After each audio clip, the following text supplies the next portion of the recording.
নমস্কার, আমি সায়ন্তন রয়েছি আপনাদের সাথে। আপনারা শুনছেন ফ্রিকি ফ্রাইডে স্টোরিজ।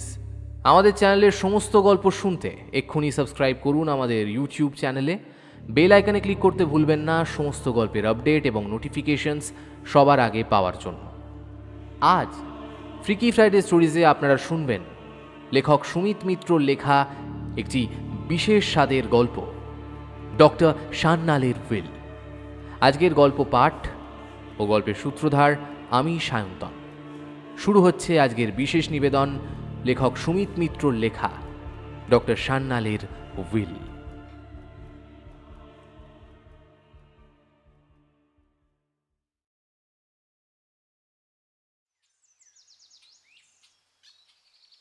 সকালবেলায় ড্রয়িং রুমে বসে নিউজ পেপার পড়ছিলাম। এমন সময় হঠাৎ টেবিলের ওপর রাখা মোবাইলটা বেজে উঠল। ফোনের ওপার থেকে অগ্নিশমানের গলা। হ্যালো। শুনতে পাচ্ছিস ইন্দ্র? একটু দরকার আছে, যত তাড়াতাড়ি পারিস চলে আয়। বলেই ফোনটা কেটে দিল। আমিও তাড়াতাড়ি রেডি হয়ে বেরিয়ে পড়লাম। রাসবিহারী অ্যাভিনিউ থেকে একটা ট্যাক্সি ধরে বালিগঞ্জ সার্কুলার রোডে পৌঁছতে বেশি সময় লাগলো না। বাড়িতে পৌঁছে দেখি চাকর দুর্গাদাস বাগান পরিচর্যা করছে। অগ্নিশমানের চাকর দুর্গাদাস, বেশ পেটানো চেহারা। আর এক মুহূর্ত দেরি না করে ঘরে ঢুকলাম আমি। দেখলাম গম্ভীর হয়ে হাতে সিগারেট নিয়ে সোফায় বসে আছে ও। আমি ওর বিপরীত দিকে সোফায় গিয়ে বসলাম। একটু হেসে বললাম, কি ভাই, কি মনে করে আমাকে স্মরণ করলে? সিগারেটে একটা লম্বা টান দিয়ে ধোঁয়া ছেড়ে সে বলল, আজকে নিউজ পেপারটা দেখেছিস? হ্যাঁ, কেন বলতো? অগ্নিশমান খবরটা বের করে নিউজ পেপারটা এগিয়ে দিল। দেখলাম হেডলাইন, বিখ্যাত বিজ্ঞানী সঞ্জীব সান্যাল আর আমাদের মধ্যে নেই। খবরটা ছিল এরকম, বিখ্যাত বিজ্ঞানী ডক্টর সঞ্জীব সান্যাল আর আমাদের মধ্যে নেই। গতকাল রাত 2টো নাগাদ তিনি নিজ বাসভবনে মৃত্যুবরণ করেছেন। মৃত্যুকালে তার বয়স হয়েছিল 84 বছর। চিকিৎসকরা জানান, দীর্ঘদিন তিনি বার্ধক্যজনিত রোগে ভুগছিলেন। 1926 সালে বাংলাদেশের এক নিম্ন মধ্যবিত্ত পরিবারে জন্মগ্রহণ করেন তিনি। অন্যান্য ছেলে মেয়েদের মতোই ব্যাগ কাঁধে নিয়ে স্কুলে যাওয়ার কথা ছিল তার। কথা ছিল কাগজের ঘুড়ি বানিয়ে ওড়ানো কিংবা নৌকো বানিয়ে তা জলে ভাসানোর। কিন্তু কোনোটাই ঘটেনি তার জীবনে। ছোটবেলায় তিনি বাবা মা হারান। অনাথ এই শিশুটিকে সাহায্য করতে এগিয়ে আসেনি দূরাত্মীয়রা কেউ। তিনি যখন 10 বছরের, তখন তাকে দত্তক নেয় একটি সরকারি অনাথ আশ্রম। অনাথ আশ্রমের 4 দেওয়ালে আর কড়া শাসনের মাঝে বন্দী হয়ে দুঃসহ জীবন কাটতে থাকে তার। সামান্য ভুলের জন্য কর্তৃপক্ষের চোখ রাঙানি আর পিটুনিতে অস্থির হয়ে ওঠেন তিনি। শেষে এই 4 দেওয়াল থেকে বেরোনোর জন্য পালিয়ে বেরিয়ে আসেন রাস্তায়। খিদের যন্ত্রণায় রাস্তাতেই অজ্ঞান হয়ে পড়েন। রাস্তা থেকে তুলে আনেন এক ধনী পরিবার। সেখানেই বড় হতে থাকেন তিনি। তাকে ভর্তি করিয়ে দেওয়া হলো স্কুলে। ছোট থেকেই তিনি ছিলেন বুদ্ধিমান, বিচক্ষণ। খুব অল্প সময়ে বেশ কিছু চমকপ্রদ আবিষ্কার করেন। 1961 সালে বিপদে পড়ে প্রাণ রক্ষাতে আশ্রয় নেন এই দেশে। শোনা যায় শেষ জীবনে তিনি কিছু নিয়ে গবেষণা করছিলেন, কিন্তু আকস্মিক মৃত্যু তাকে আমাদের মাঝ থেকে কেড়ে নিল। জানা গেল না শেষ জীবনে তিনি ঠিক কী নিয়ে গবেষণা করছিলেন। বিপত্নিক ডক্টর সান্যাল মৃত্যুকালে রেখে গেছেন একমাত্র কন্যা নিবেদিতাকে। তার করা উইল নিয়ে উঠেছে বিভিন্ন প্রশ্ন। তিনি তার বিষয় সম্পত্তি কাকে দিয়ে গেছেন? কারণ রহস্যময় এই বিজ্ঞানী রেখে গেছেন একটি সাদা উইল। আগামীকাল তার দাহ কাজ সম্পন্ন হয়ে যাওয়ার পর সকল আত্মীয়কে দেখানো হবে সেই উইল। আমরা তার আত্মার মঙ্গল কামনা করি। নিউজ পেপারটা টেবিলে নামিয়ে রেখে আমি বললাম, খবরটা আমি সকালে পড়েছিলাম। সত্যিই তিনি প্রচুর কষ্ট করে আজ এই জায়গাটা অর্জন করেছেন। কিন্তু এরকম একজন মানুষ সাদা উইল রেখে গেলেন কেন, সেটা বুঝতে পারছি না। আমার মনে হয় তিনি একেবারেই সাদা উইল রেখে যাননি। নিশ্চয়ই এর ভিতরে কোনো গভীর রহস্য লুকিয়ে আছে। তা হঠাৎ আমাকে ডেকে পাঠালেন কেন? এরই মধ্যে দুর্গাদাস 2 কাপ চা নামিয়ে গেল টেবিলে। চায়ে চুমুক দিয়ে অগ্নিশমান বলল, রহস্য সমাধানের জন্যই তোমাকে ডেকেছি ভাইয়া। মানে? মানে আমি এই উইলের রহস্য উন্মোচন করতে চাই। তুই হবি আমার সহকারী। তো এরপর কি কাজ আমাদের? আজ রাতে ট্রেনে আমরা পুরুলিয়া যাব। হোটেল বুক করা আছে। সেখান থেকে আমরা যাব ডক্টর সান্যালের বাড়ি। রাত 11টায় ট্রেন। তুই রেডি হয়ে 8:30টার মধ্যে চলে আসিস, কেমন? অগ্নিষ্মান বলল। চা শেষ করে আরও কিছু গল্পগুজব করে বাড়ি চলে এলাম। রাত 9টায় আমরা বেরিয়ে যথাসময়ে হাওড়া থেকে ট্রেন ধরে পরের দিন পৌঁছে গেলাম পুরুলিয়া। হোটেলে পৌঁছে অল্প কিছুক্ষণ বিশ্রাম নিয়ে ও ব্রেকফাস্ট করে সময় মতো আমরা ডক্টর সান্যালের বাড়িতে পৌঁছলাম। বিশাল এলাকা নিয়ে বাড়ি, বিশাল বড় গেট। গেটের পাশে একটা ফলকে লেখা মোহিনী কুঞ্জ। ভেতরে পাথর বাঁধানো রাস্তা চলে গেছে বাড়ি পর্যন্ত। রাস্তার দুপাশে বড় বড় বাগান, প্রচুর গাছপালা আর ফুলের গাছ। ডান দিকে গাড়ির গ্যারেজ, বড় 3তলা বাড়ি, সামনে বিশাল বারান্দা। তার গা বেয়ে উঠে গেছে মাধবীলতার ঝাড়, কাঠের সুসজ্জিত জানলা। বারান্দা পেরিয়ে ঘরে ঢুকতেই দেখলাম বড় ড্রয়িং রুম। আমরা দুজন সামনে পেতে রাখা চেয়ারে বসলাম। দেখতে পেলাম আমাদের একজন স্কুল ফ্রেন্ডকে। ইশারাতে তাকে ডাকতেই আমাদের সামনে উপস্থিত হলো শুভজিৎ। বলল, আরে তোরা এখানে? অগ্নিষ্মান বলল, হ্যাঁ ভাইয়া, উইলের রহস্য উদ্ঘাটন না করে থাকা যায়? এই প্রসঙ্গে বলে রাখি, শুভজিৎ আমাদের স্কুল ফ্রেন্ড ছিল। জার্নালিজমের কোর্স শেষ করে সে এখন পুরোদস্তুর সাংবাদিক। ওর সঙ্গে এটা সেটা কথা বলতে বলতে লক্ষ্য করলাম সমাজের অনেক বিশিষ্ট লোক এসে উপস্থিত হয়েছেন। কিছুক্ষণ পর এক ভদ্রমহিলা এসে উপস্থিত হলেন। বয়স 45-এর কোঠায়। দেখে বেশ বিধ্বস্ত লাগছে। মনে হয় সারা রাত ধরে ঘুমোননি। চুলগুলো এলোমেলো, চোখ ফুলে গেছে, হাতে একটা হুইল। তিনি সমবেত লোকেদের উদ্দেশ্য করে বললেন, আমার বাবা একটি হুইল করে গেছেন। দুর্ভাগ্যবশত সেটি একটি সাদা হুইল। এই বলে হাতে নিয়ে আসা সেই হুইলটা দেখালেন। দেখলাম সেখানে বড় করে হুইল কথাটা লেখা, সঙ্গে একটা চোখের ছবি আর ম্যাগনিফাইং গ্লাসের ছবি। আপনারা নিজেদের মূল্যবান সময় ব্যয় করে এখানে এসেছেন, তার জন্য আমি সত্যি কৃতজ্ঞ। এই বলে তিনি আবার কান্নায় ভেঙে পড়লেন। লোকেদের মধ্যে একটা চাপা গুঞ্জন সৃষ্টি হয়েছে। ধীরে ধীরে লোকজনের সংখ্যাও কমছে। ঘরে যখন আর কেউ নেই, আমরা গিয়ে দাঁড়ালাম মিসেস নিবেদিতার সামনে। অগ্নিষ্মান বলল, নমস্কার ম্যাডাম। মাথা তুলে আমাদের দিকে তাকালেন তিনি। আপনার আমাদের না চেনারই কথা। আমি হলাম অগ্নিমান সেনগুপ্ত, একজন রহস্যন্যাসী। আর এ আমার বন্ধু, সহকারী ও সুলেখক ইন্দ্রনাথ মিত্র। আমরা এই উইলের রহস্যের উন্মোচন করতে চাই। আপনারা বসুন। দেখুন, ডক্টর সান্যাল একজন বিচক্ষণ মানুষ ছিলেন।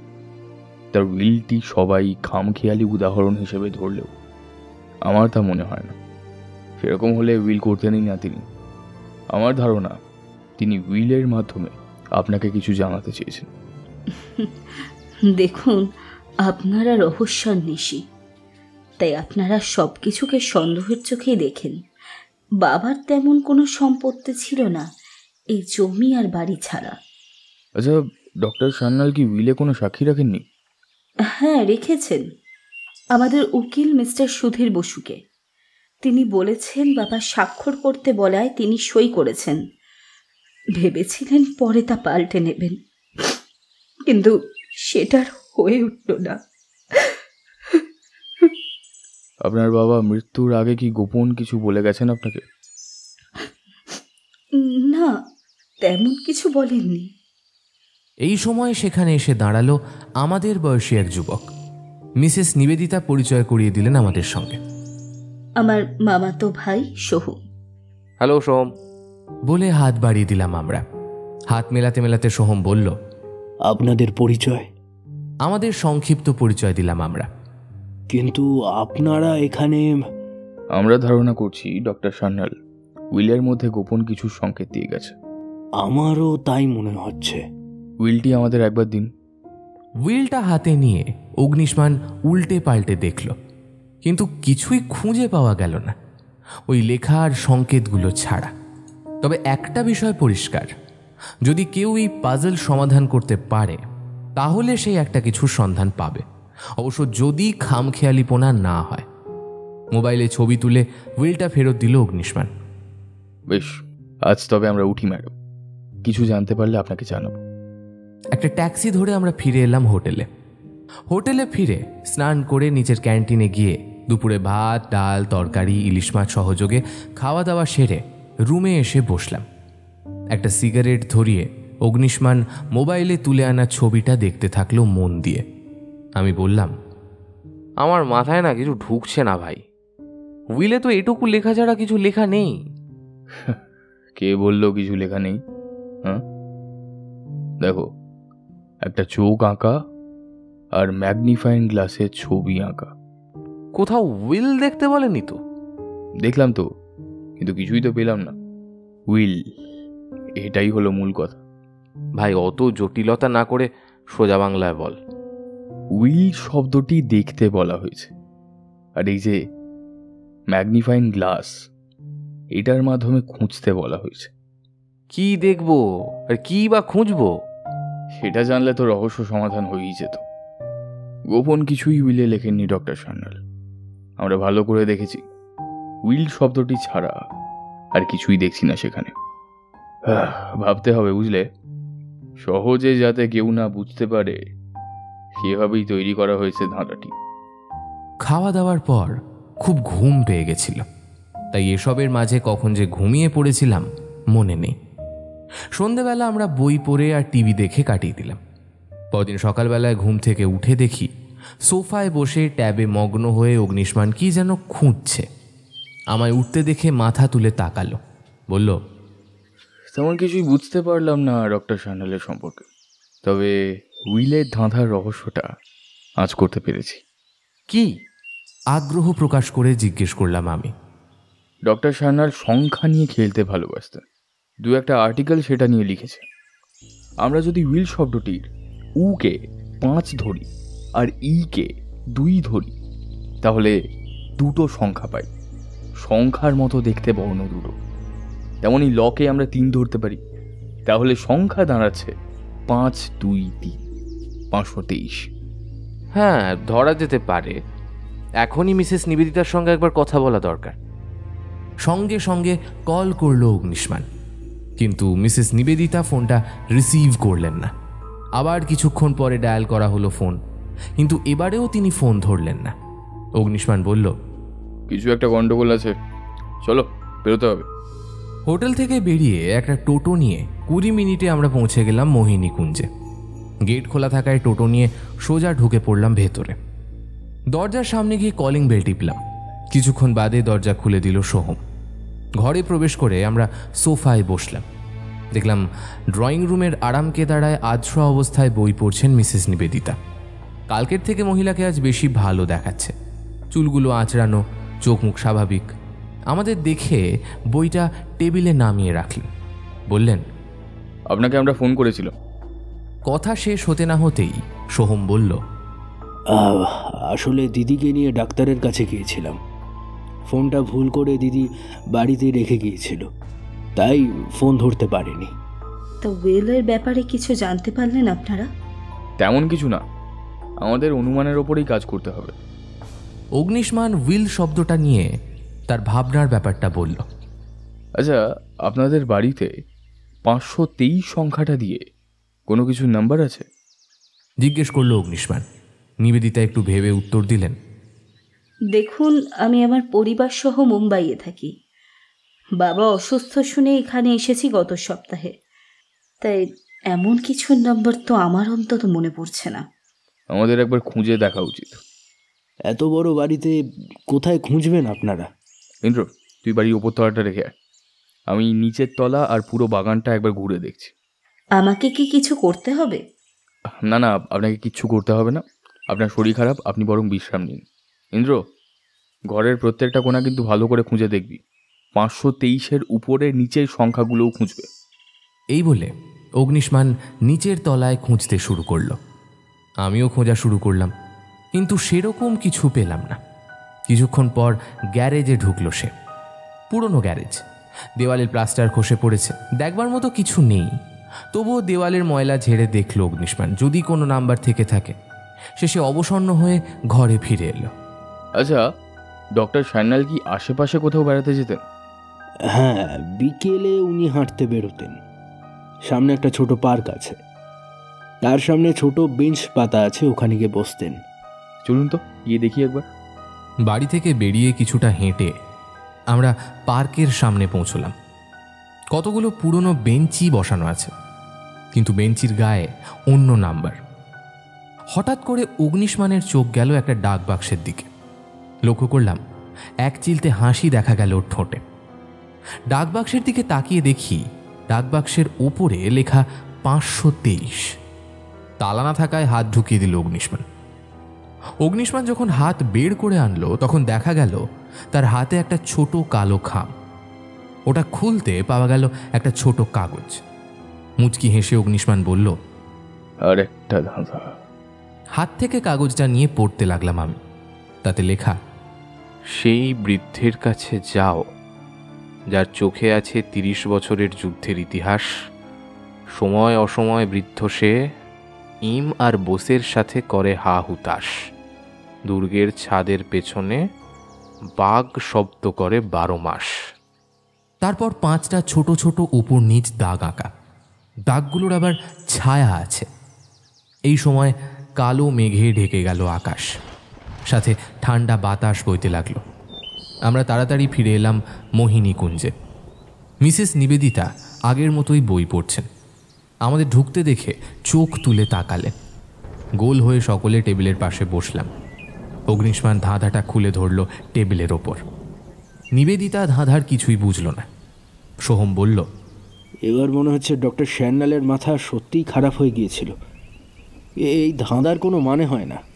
না, উইলের ধাঁধার মাধ্যমে আমরা যখন আরেকটা ধাঁধা পেয়েছি সেটাকে মাথা খারাপ বলা যায় না, বরং বলা যায় বুদ্ধিমানের কাজ।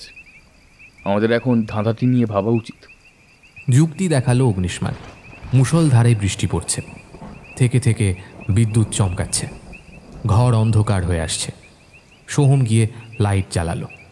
প্রথম লাইনটি ধরা যাক, সেই বৃদ্ধের কাছে যাও যার চোখে আছে 30 বছর যুদ্ধের ইতিহাস।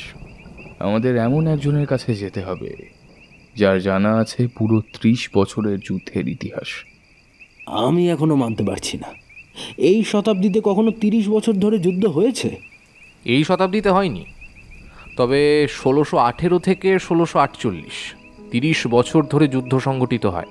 ইংরেজিতে যাকে বলা হয় 30 ইয়ার্স ওয়ার। এটা জার্মানিতে সংগঠিত হলেও ইউরোপের কিছু দেশ কোনো না কোনোভাবে এতে যুক্ত ছিল। ইতিহাসের সবচেয়ে বড় যুদ্ধ হিসেবে একে ধরা হয়। আমার কথা শেষ হতে না হতেই চেঁচিয়ে উঠল সোহম, এই, কে ওখানে? কি হয়েছে সোহম? কেউ আমাদের উপর নজর রাখছিল। চলো তো বাইরে গিয়ে দেখে আসি। আমরা তখন বারান্দায় বেরিয়ে এলাম, কিন্তু কাউকে দেখতে পেলাম না। তখনও বৃষ্টি হচ্ছে। আবার ফিরে এলাম ভেতরে। আমি নিশ্চিত ওখানে সুজয় আর সুমনা ছিল। ওরা কারা? তারা নাকি বাবার এক ভাইপো আর ভাইজি। রাগে মুখ বিকৃত করে ফেলল নিবেদিতা। তারা এসেছে সম্পত্তি চাইতে। তাদের ধারণা বাবা কোনো সম্পত্তি তাদের নামে লুকিয়ে রেখে গেছেন। অথচ বাবা যখন ছোটবেলায় দুঃখে দুঃখে মরছিল তখন কেউ এগিয়ে আসেনি। ওরা সত্যিই যে ডক্টর সান্যালের আত্মীয়, তার কোনো প্রমাণ আছে? হ্যাঁ, ওরা ওদের বংশতালিকা নিয়েই এসেছে, যা সান্যাল পরিবারের। আত্মীয় না হলে ওদের পক্ষে জানা সম্ভব হতো না। আচ্ছা, বলল অগ্নিষ্মান। এর মধ্যে চাকর এসে প্লেট ভর্তি করে বিস্কিট আর চা দিয়ে গেল। সোহম আবার বলতে শুরু করলো, কিন্তু সেটা তো অনেক আগের কথা। সেই সময় যুদ্ধ দেখেছে এমন কারো এত বছর বেঁচে থাকা অসম্ভব। কি অসম্ভব সোহম? দরজার কাছ থেকে কেউ কথাটা বলল। সকলে ঘুরে তাকালাম সেদিকে। লম্বা কোট টাই পরিহিত এক লোক ফাইল হাতে দাঁড়িয়ে আছে, চোখে মোটা ফ্রেমের কালো চশমা। আরে মিস্টার বসু, আসুন আসুন, ভেতরে আসুন, ডাকলেন নিবেদিতা। আমাদের সাথে পরিচয় করিয়ে দিলেন। ইনি হচ্ছেন আমাদের নিজস্ব উকিল, আর মিস্টার বসু এরা হচ্ছেন অগ্নিস্নান সেনগুপ্ত আর ইন্দ্রনাথ মিত্র। মিস্টার বসু বসলেন পাশের একটা সোফায়। এনারা কারা? আগে এদের দেখেছি বলে তো মনে হয় না। রহস্যান্বেষী, বাবার ওয়েলের রহস্য সমাধান করে ফেলেছেন এরা। তাই নাকি? Very interesting. তা কি জানতে পারলেন আপনারা? সংক্ষেপে উকিলকে পুরো ঘটনাটা বলল অগ্নিষ্মান। তা ধাঁধাটি কোথায়? আমি কাগজটা দেখালাম মিস্টার বসুকে। উনি এমনভাবে তাকালেন মনে হলো পারলে তিনি পুরোটা মুখস্থ করে নেবেন। আচ্ছা মিস্টার বসু, এতক্ষণ তো বৃষ্টি পড়ছিল, কিন্তু আপনার জামাকাপড় শুকনো কেন? আমি এইমাত্র গাড়ি নিয়ে আসলাম, আর বৃষ্টিও তো থেমে গেছে। এই বলে হাতে থাকা বিস্কুটটা নিচে ফেলে দিল অগ্নিষ্মান। এমন একটা ভাব দেখালো যেন ওটা ইচ্ছে করে ফেলেনি। সরি বলে ওটা তুলতে নিচে ঝুঁকল সে। সন্তুষ্টির চোখে মাথা তুলল। ঘড়িতে সময় দেখল অগ্নিষ্মান। আজ তবে আমরা আসি ম্যাডাম, কাল আবার আসবো। হাত জোর করে আমরা উঠে পড়লাম। আমাদের দরজা পর্যন্ত এগিয়ে দিল সোহম। আমরা যখন গেটের কাছে চলে এসেছি, সোহম দরজা বন্ধ করে দিল। তুই এখানে একটু দাঁড়া, আমি যাবো আর আসবো। কিন্তু যাচ্ছিস কোথায়? জবাব না দিয়ে আবার বাড়ির দিকে এগিয়ে গেল। ফিরে এলো কিছুক্ষণ পর। এবার বলতো তুই কোথায় গেছিলি? গিয়েছিলাম আমাদের উকিলবাবুর জুতোর ছাপের দর্শনে। মানে? আর ওই সময় বিস্কুটটা ওভাবে নিচে ফেললি কেন? এমন একটা ভাব দেখালি যেন ইচ্ছে করে পড়েনি। সোহম বলল না, সুজয় আর সুমনা আমাদের ওপর জালনা দিয়ে নজর রাখছিল। ওখানে ওরা ছিল না, ছিল মিস্টার বসু। রাস্তাটা পাথরের তৈরি, অথচ মিস্টার বসুর জুতোয় কাদা। কাদা কিনা সর হওয়ার জন্যই বিস্কিটটা নিচে ফেলে তোলার নাম করে দেখে নিলাম জানলার পাশেও একজোড়া পুরুষের জুতোর ছাপ। সেটাই এখন দেখে আসলাম। কিন্তু উনি আমাদের কথা লুকিয়ে শুনতে যাবেন কেন? স্বার্থ কি? স্বার্থ তো একটা নিশ্চয়ই আছে। এই মিস্টার বসু সম্পর্কে খোঁজ নিতে হবে। পরদিন সকালে ঘুম থেকে উঠে ব্রেকফাস্ট করতে করতে আমরা আলোচনা করছিলাম। একটা সিগারেট ধরিয়ে আমি শুরু করলাম। সোম কিন্তু ঠিকই বলেছে। 30 বছরের যুদ্ধ দেখেছে, এরকম কেউ এখনো বেঁচে থাকতে পারে না। যেখানে পৃথিবীর সবচেয়ে বেশি বৃদ্ধ মানুষের বয়স 140 ধরা হয়, সেখানে 16 শতাব্দী থেকে 20 শতাব্দী একেবারে অসম্ভব। আহা, বিষয়টা আমরা এত জটিল করে দেখছি কেন? এত বছর মানুষ বেঁচে থাকতে পারে না, ডক্টর সান্যাল নিশ্চয়ই সেটা জানতেন। উল্টে এটা এরকম কোনো জিনিস যেটা 1600 শতাব্দীর থেকে এখনো বেঁচে আছে। এর পরের লাইনগুলো দেখা যাক, হয়তো কিছু বোঝা যাবে। সময় অসময়ে বৃদ্ধ ইম আর বোসের সাথে করে হা হুতাশ। এর সাথে প্রথম লাইনের কোনো সম্পর্ক নেই। ইম আর বোসকে খুঁজতে হবে, যার সাথে বৃদ্ধ হা হুতাশ করে। তারপর বলে যা। একটা দুর্গের ছাদের পেছনে যাব, যেখানে বাঘ গর্জন করে 12 মাস। এরপর 5টা কাঠি আঁকা। আমি কিছুই বুঝতে পারছি না। বোঝার কথাও নয়। আমাদেরকে ডক্টর সান্যালের বাড়ির আশপাশটা খুঁজে দেখতে হবে। ওনার কোনো বন্ধু থাকলে তার সাথে সান্যালের বাড়ির বিষয়ে কথা বলতে হবে। ডক্টর সান্যালের সম্পর্কে যত বেশি জানতে পারবো, ধাঁধা সমাধান তত সহজ হবে। দুপুরবেলায় আমরা আবার গেলাম মোহিনী কুঞ্জে। বাড়িতে পাওয়া গেল সোহমকে। তাকে নিয়ে আশপাশে ঘুরে দেখতে বেরোলাম। আচ্ছা, ডক্টর সান্যালের কোনো বন্ধু ছিল? জিজ্ঞেস করলো অগ্নিষ্মান। কই না তো, সেরকম কেউ ছিল কি না জানি না। হাঁটতে হাঁটতে আমরা রাস্তায় নেমে এলাম। মোহিনী কুঞ্জের ঠিক উল্টো দিকের রাস্তার পাশে দোতলা একটা বাড়ি রয়েছে। সোহম জানালো এটা মিস্টার বিশ্বাসের বাড়ি। সদর দরজায় কলিং বেল টিপে কিছুক্ষণ অপেক্ষার পর দরজা খুলে দিলেন একজন মাঝবয়সী ভদ্রলোক। লোকটা সোহমকে দেখে দুঃখ প্রকাশ করল। বোঝা গেল উনি সোহমকে আগে থেকেই চেনেন। সোহম, এনারা কারা? আমাদের দিকে তাকিয়ে জিজ্ঞেস করলেন মিস্টার বিশ্বাস। মিস্টার বিশ্বাসের সাথে সোহম আমাদের পরিচয় করিয়ে দিল। বাহ, আপনাদের কোনোভাবে সাহায্য করতে পারি? সেই জন্যই তো আপনার কাছে আসা। আচ্ছা, ডক্টর সান্যাল কি আপনার এখানে বেড়াতে আসতেন, কিংবা আপনার চেনা কারোর কাছে তিনি যেতেন? আমি ওনার প্রতিবেশী হওয়া সত্ত্বেও একবারের জন্য উনি আমার বাড়িতে আসেননি। ঘর কোনো মানুষ ছিলেন তিনি। তার বাড়িতে তেমন কেউ যাওয়া আসা করতো না, একমাত্র তার উকিল ছাড়া। এর বেশি আমি কিছু জানি না। মিস্টার বিশ্বাসকে ধন্যবাদ দিয়ে আমরা বেরিয়ে এলাম। আরও কয়েকজন প্রতিবেশীর সাথে কথা বললাম। সবাই মিস্টার বিশ্বাসের মতো জবাব দিল। নিরাশ হয়ে যখন আমরা মোহিনী কুঞ্জে ফিরলাম, মিসেস নিবেদিতার চেঁচামেচি শুনতে পেলাম আমরা। দেখো সুমনা, তুমি কিন্তু তোমার সীমা লঙ্ঘন করছো। ওরা বাড়ির কাজের লোক, ওদের সাথে খারাপ ব্যবহার করার কোনো অধিকার নেই তোমার। তোমারও নেই মিসেস নিবেদিতা, বলল সুমনার পাশে দাঁড়িয়ে থাকা সুজয়। এই বাড়ি কার নামে যতদিন না প্রমাণ হচ্ছে আমরা এখানেই থাকবো। থাকো, সমস্যা নেই। কাজের লোকের সাথে খারাপ ব্যবহার করলে এর ফল ভালো হবে না, এটা মাথায় ঢুকিয়ে রেখো। ঠিক আছে, ঠিক আছে। হনহন করে দুই ভাই বোন ওপরে চলে গেল। দুজনের চেহারা দেখতে প্রায় এক রকম। ভাই বোন দুজনেই লম্বায় প্রায় সমান। দিদি, তুই ওদের ঢুকতে দিলি কেন? অভিমানের সুরে বলল সোহম। ওরা জোর করে ঢুকেছে, আটকাবারও পথ বন্ধ। আমাদের দিকে চোখ পড়তে বললেন, আরে দাঁড়িয়ে আছেন কেন আপনারা? বসুন বসুন। মহিলাকে মিষ্টি হাসি উপহার দিয়ে অগ্নিষ্মান বলল, এই বাড়ির মালি আর পরিচালিকা কোথায়? ওদের সাথে কথা বলতে চাই। ওরা সব বাগানে আছে, আমি এক্ষুনি ডেকে দিচ্ছি। না না, তার দরকার হবে না, আমরা এই বাগানে যাচ্ছি। বাড়ির ডান দিকে ঘুরে পেছনে আসতে দেখা গেল একজন যুবককে। গাছে জল দিচ্ছে। আমাদের দেখে হোস পাইপটা নামিয়ে রাখল। সৌরভ ভাই, এনারা আপনাকে কিছু জিজ্ঞাসা করতে চান। আগে হ্যাঁ বলুন, কি ব্যাপার? আপনার মুনি 2-3 মাসের মধ্যে বাড়ির বাইরে গিয়েছিলেন। প্রতিবেশীরা কিন্তু বলেছে উনি নাকি অত্যন্ত ঘরকুনো লোক ছিলেন। আগে হ্যাঁ, তিনি বাড়ি ছেড়ে কোথাও যেতেন না, তবে এই কয়েক মাস আগে একবার এখানকার এক জাদুঘরে গিয়েছিলেন বটে।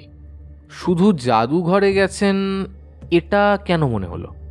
আগে আসলে হয়েছে কি, সেদিন তিনি বেশ খুশি খুশি ছিলেন, আমাদেরকেও তাড়াতাড়ি ছুটি দিয়ে দিলেন। তা কেন এই ছুটি জানতে চাইলে বললেন যে উনি জাদুঘরে যাবেন। পেছনে ঘুরতে আমরা দেখলাম সুজয় দাঁড়িয়ে আছে। সে এক দৃষ্টে তাকিয়ে আছে অগ্নিষ্মানের দিকে। এনারা বুঝি সম্পত্তির জন্য এসছে? সোহমকে বলল সুজয়। তাহলে কান খুলে শুনে নিন আপনারা, কাকা সম্পত্তি আমাদের দিয়ে গেছেন। এনারা তোমার মতো লোভী নয়। বাধা দেওয়ার আগে রাগে খেঁকিয়ে উঠল সোহম। তাই নাকি? দেখা যাক সম্পত্তি কে পায়, তোমরা নাকি আমরা। পিত্তি জ্বালানো হাসি দিয়ে ভেতরে চলে গেল সুজয়। এখন কি করবে? জিজ্ঞেস করলো সোহম। আচ্ছা, ওটাই বনসাই গাছ না? হাতের ইশারায় সোহমকে জিজ্ঞেস করলো অগ্নিষ্মান। হ্যাঁ। চত গাছটার কাছে। বনসাই গাছ দেখতে ছোট হলেও এদের জীবনকাল অনেক দীর্ঘ। 400 বছরের বেশি বাঁচতে পারে এই গাছ, যার জলজ্যান্ত প্রমাণ জাপানের কিয়মিং পরিবারের রোপণ করা বনসাইটি। হিরোশিমা নামক জায়গাটিতে গাছটা হওয়ার কারণে অনেকে একে হিরোশিমা নামে ডাকে। আরে এটা তাহলে 30 বছর যুদ্ধের সময়কালে হতে পারে। এইবার বুঝতে পারলি বৃদ্ধ বলতে ডক্টর সান্যাল কি বুঝিয়েছেন? এই গাছটিকে দেখো, গাছের চারপাশে শান দিয়ে বাঁধিয়ে দেওয়া দেয়ালে খোদাই করা ফ্যাদ্রিক ফরেস্ট দে বনসাই নামটি। ইনি 16শ শতাব্দীর রোমান ক্যাথলিক রাষ্ট্র ও মিত্রবৃন্দের একজন সেনাপতি। হঠাৎ চুপ করে গেল অগ্নিষ্মান। অন্যদেরও ঠোঁটে হাত দিয়ে চুপ থাকার নির্দেশ দিল। কি হলো? ফিসফিসিয়ে জানতে চাইলাম আমি। ওই দেখ, 2টো লোক দেখতে পাচ্ছিস? এই বাড়ির ওপর নজর রেখেছে। আমাদের দিকে পেছন করে দাঁড়িয়ে আছে 2টো লোক। একজন বেঁটে, অন্যজন একটু লম্বা। বাড়িতে যেতে হলে আমাদের লোকগুলোর সামনে পড়তে হবে। বেঁটে লোকটার কোমরে পিস্তল গোঁজা। ধরা পড়তে না চাইলে পেছনের দিক দিয়ে বাড়ি ঢুকতে হবে। পেছনের দিক দিয়ে আস্তে আস্তে বাড়ির দিকে এগোতে লাগলাম, কিন্তু তার আগেই আমাদের দেখে ফেললো বেঁটে লোকটা। কাউকে দৌড়ানোর জন্য বলতে হলো না, পা নিজেই চলতে শুরু করেছে। 3জনই দৌড়তে লাগলাম। পেছন ফিরে তাকালো অগ্নিষ্মান। বেঁটে লোকটার হাতে উঠে এসেছে পিস্তল। লম্বা করে লোকটাও তার পেছন পেছন দৌড়চ্ছে। ঘন ঝোপঝাড় পেরিয়ে আমরা চলে এলাম খোলা মাঠে। ওদিকে যেও না, ঝোপঝাড়ের মধ্যে দিয়ে দৌড়ো, এতে গুলি করলে পায়ে লাগার সম্ভাবনা কম। আমরা ঝোপঝাড় উপেক্ষা করে দৌড়তে লাগলাম। হঠাৎ আমার কানের ঠিক 2 ইঞ্চি ওপর দিয়ে শীষ কেটে বেরিয়ে গেল কি যেন। গুলি চালাচ্ছে, দাঁড়িয়ে থেকো না, শুয়ে পড়ো। 3জনে গড়িয়ে পড়লাম মাটিতে। অগ্নিষ্মান আস্তে করে গাছের আড়ালে চলে এলো। আমরাও তাকে অনুসরণ করলাম। বেঁটে লোকটা এসে থামলো আমরা যে গাছের পেছনে লুকিয়ে আছি সেটার সামনে। রফিক, আমি ওদের এখানেই দেখেছি, বলল বেঁটে লোকটা। কিন্তু গেল কোথায় তারা? আমি বলল তুমি ওদিকে যাও, আমি এদিকে যাচ্ছি। 2জনে দুদিকে চলে গেল। আমরা এখন মাঝে। হঠাৎ ঝুপ করে বৃষ্টি নামল। অগ্নিষ্মান মাথা তুলে দুদিকে তাকালো। হাবিবুল বা রফিক কাউকেই দেখতে পেল না। হামাগুড়ি দিয়ে বেরিয়ে আসলাম আমরা। সামনের দিকে গেছে রফিক, আর হাবিবুল গেছে পেছন দিকে। এখান থেকে বেরোতে হলে ওদের মাঝখান দিয়ে যেতে হবে। খোলা মাঠের দিকে দৌড়লাম আমরা। এই দাঁড়াও বলছি, নাহলে কিন্তু গুলি ছুড়বো। কে শোনে কার কথা? হঠাৎ থমকে দাঁড়ালাম আমরা। সামনে দেখি একটা ছোট পাহাড়। পাশ দিয়ে ঘুরে যাওয়া অসম্ভব, তাহলে ধরা পড়ে যাব। 7-5 না ভেবে উঠতে লাগলাম পাহাড়ে। একে তো খাড়া পাহাড়, তার উপর বৃষ্টি, বারবার পা হড়কে যাচ্ছে। পাহাড়ে ওঠায় ওস্তাদ অগ্নিষ্মান সবার আগে আগে উঠছেও। সেই সাথে উপরে ওঠার জন্য আমাকে আর সোহমকে সাহায্য করছে। রফিকরা উঠছে, তাদের অবস্থা ঠিক আমাদের মতো। ওপরে এক হাত উঠলে 2 হাত নিচে নেমে যায়। হঠাৎ নিচে ধরাম করে কিছু একটা পড়ার শব্দ হতল। তাকিয়ে দেখলাম পাহাড় থেকে গড়িয়ে পড়েছে হাবিবুল। পা দুটো আকাশের দিকে তুলে রেখেছে। তাকে সাহায্যের জন্য নিচে নামছে রফিক। ততক্ষণে আমরা পাহাড়ের ওপরে উঠে পড়েছি। তারপর খুব সহজে ওপাশে নেমে পড়লাম। পাহাড়ের কোল ঘেঁষে একটা পায়ে হাঁটা রাস্তা চলে গেছে। আমরা এগোলাম ওটা ধরে। মোহিনীকুঞ্জে পৌঁছতে সন্ধে হয়ে গেল। আমাদের দেখে মিসেস নিবেদিতা অবাক হয়ে গেলেন। এ কি, আপনারা তো পুরো ভিজে গেছেন। আমরা ধাঁধার প্রথম লাইনটা সমাধান করার কথা জানালাম, তবে আমাদেরকে যে রফিক আর হাবিবুল নামের 2জন ধাওয়া করেছিল তা এড়িয়ে গেলাম। সেদিনের মতো বিদায় নিয়ে আমরা ফিরে এলাম। গেটের বাইরে আসতেই আমি অগ্নিষ্মানের কাঁধে আস্তে করে হাত দিয়ে চেপে ধরলাম। গেটের পাশে দাঁড় করানো আছে একটা কালো সেডেন কার। ড্রাইভার সিটে বসে থাকা লোকটা গায়ে কালো আলখাল্লা জড়িয়ে রেখেছে, মাথায় কালো টুপি। অন্ধকার থাকায় তাকে দেখা যাচ্ছে না। বুড়োটা মরার আগে আমাকে বিশ্বাস করতো না। হ্যাঁ, 2টো ছেলে উইলের ধাঁধা সমাধান করে আরেকটা ধাঁধা বের করেছে, আমার কাছে আছে। এই বলে ফোন রেখে দিল লোকটা। তারপর চলতে শুরু করলো সেডানটা। কে ছিল আন্দাজ করতে পারছি। গাড়ি চলে যাওয়ার দিকে তাকিয়ে বলল অগ্নিষ্মান। হোটেলে ফিরে আমরা ফ্রেশ হয়ে বিছানায় গা এলিয়ে বসলাম। একটা সিগারেট ধরি অগ্নিষ্মান বলল, আমাদের ওপর এখন অনেকেরই আক্রোশ। প্রথম ডক্টর সান্যালের ভাইপো আর ভাইঝি, ওরা যে কোনোভাবে আমাদের বাধা দেওয়ার চেষ্টা করবে। তারপর রয়েছে মিস্টার বসু। উকিল সাহেব কেন আমাদের কথা আড়ি পেতে শুনতে যাবেন? উনি আমাদের সাথে মিসেস নিবেদিতার ওখানে থাকলে তাকে সন্দেহ হতো না। এরপর যুক্ত হয়েছে রফিক আর হাবিবুল। মোহিনীকুঞ্জে কার ওপর চোখ রাখছিল। এছাড়া রফিকের কাছে আগ্নেয়াস্ত্রও রয়েছে। হাবিবুলের কাছে যে ছিল না তা বলা মুশকিল। আগের থেকে বেশি সতর্ক থাকতে হবে। ধাঁধার পরের লাইনটা নিয়ে ভাববি। ইমের বোস হয়তো ডক্টর সান্যালের কোনো বন্ধু। বৃদ্ধ বলতে বনসাই গাছকে বুঝিয়েছে। প্রথম লাইন যেভাবে সমাধান করেছি, ইমের বোসের বাড়ির কাছে আরেকটি বনসাই আছে যেখানে সে হাওয়া খেতে যায়। এখন আমাদের ইমের বোসকে খুঁজে বের করতে হবে। আশা করি কালকেই তাকে খুঁজে পাবো। পরদিন যখন আমরা মিসেস নিবেদিতাকে ইম আর বোস সম্পর্কে জিজ্ঞেস করলাম, তিনি কোনো উত্তর দিতে পারলেন না। সোহম জানালো এই নামে ডক্টর সান্যালের কোনো বন্ধু ছিল না। মালি সৌরভ জানালো এত বছর সে কাজ করছে, কখনো সে মনিবের মুখে ওই নাম শোনেনি। আচ্ছা, আপনি বলেছিলেন আপনার মনিব একটা জাদুঘরে গিয়েছিল, সেটা কোথায়? আগে হ্যাঁ জানি। সৌরভ ঠিকানা লিখে দিল। আমরা ফিরে যাওয়ার জন্য ঘুরতে হঠাৎ সৌরভ বলল, একটা কথা মনে পড়েছে। জাদুঘরের ওখানে ডাক্তার সরকার নামে ডাক্তার সান্যালের একজন বন্ধু থাকেন। আমি আপনাকে তার বাড়ির ঠিকানাটাও লিখে দিচ্ছি। সৌরভকে ধন্যবাদ জানিয়ে আমরা ওখান থেকে জাদুঘরে যাওয়ার জন্য রওনা দিলাম। সোহম গ্যারেজ থেকে একটা গাড়ি বের করলো। তাতে আমরা উঠে বসতেই 15 মিনিটের মাথায় জাদুঘর পৌঁছলাম। ছুটির দিন হওয়ায় বেশ লোক জমায়েত হয়েছে। জাদুঘরের নামটা দেখে নিলাম, পুরুলিয়া সিটি জাদুঘর। অগ্নিষ্মানের নির্দেশে আমরা প্রথমে ডক্টর সরকারের বাড়ির খোঁজ করলাম। খুঁজে পেতে কষ্ট হলো না। সদর দরজার পাশে কলিং বেলে চাপ দিতেই কিছুক্ষণ পর দরজা খুলে দিল একজন পরিচারিকা। ডক্টর সরকার বাড়িতে আছেন? জিজ্ঞেস করলাম আমি। উনি তো আর নেই। নেই মানে? উনি মারা গেছেন 1.5 মাস হলো। ওনার এক ছেলে, সে দিল্লি চলে গেছে। আমাকে রেখে গেছেন বাড়ি পাহারায়। এক মুহূর্ত স্তব্ধ হয়ে গেলাম আমরা। আপনি ডক্টর সান্যালকে চেনেন? ডক্টর সরকারের বন্ধু। বাবু মারা যাওয়ার আগে তিনি একবার এসেছিলেন। ওনারা কি বিষয়ে কথা বলেছিল আপনি কিছু শুনেছেন? ডক্টর সান্যাল আসার পর ওনারা ওই জাদুঘরের দিকে চলে গিয়েছিলেন, এখানে কোনো কথা বলেননি। আপনাকে অসংখ্য ধন্যবাদ। কথা শেষ করে আমি আর সোহম জাদুঘরের দিকে চললাম। আগের মতোই ভিড় রয়েছে জাদুঘরে। হঠাৎ এক জায়গায় জটলা দেখা গেল। কয়েকজন লোক গোল হয়ে দাঁড়িয়ে আছে। কি হয়েছে দেখার জন্য অগ্নিষ্মান সেখানে ঢুকলো। ফিরে এসে বলল, দুজন লোক মারামারি করেছে আর দেশটা কাটাকাটি মারামারিতে ভরে গেছে। কোথাও বোমা হামলা, কোথাও জঙ্গিদের আক্রমণ। ওই দেখুন ওরা। আমাকে টেনে পেছনের দিকে ঘোরালো সোহম। দুই ভাই বোন সিঁড়ি দিয়ে একটা চাতালের ওপর উঠছে। থুতনিতে হাত বোলালো অগ্নিষ্মান। ওরা এখানে কি করছে? আরে ওখানে দেখ, আরেকটা বনসাই গাছ। আমি হাত দিয়ে দেখালাম।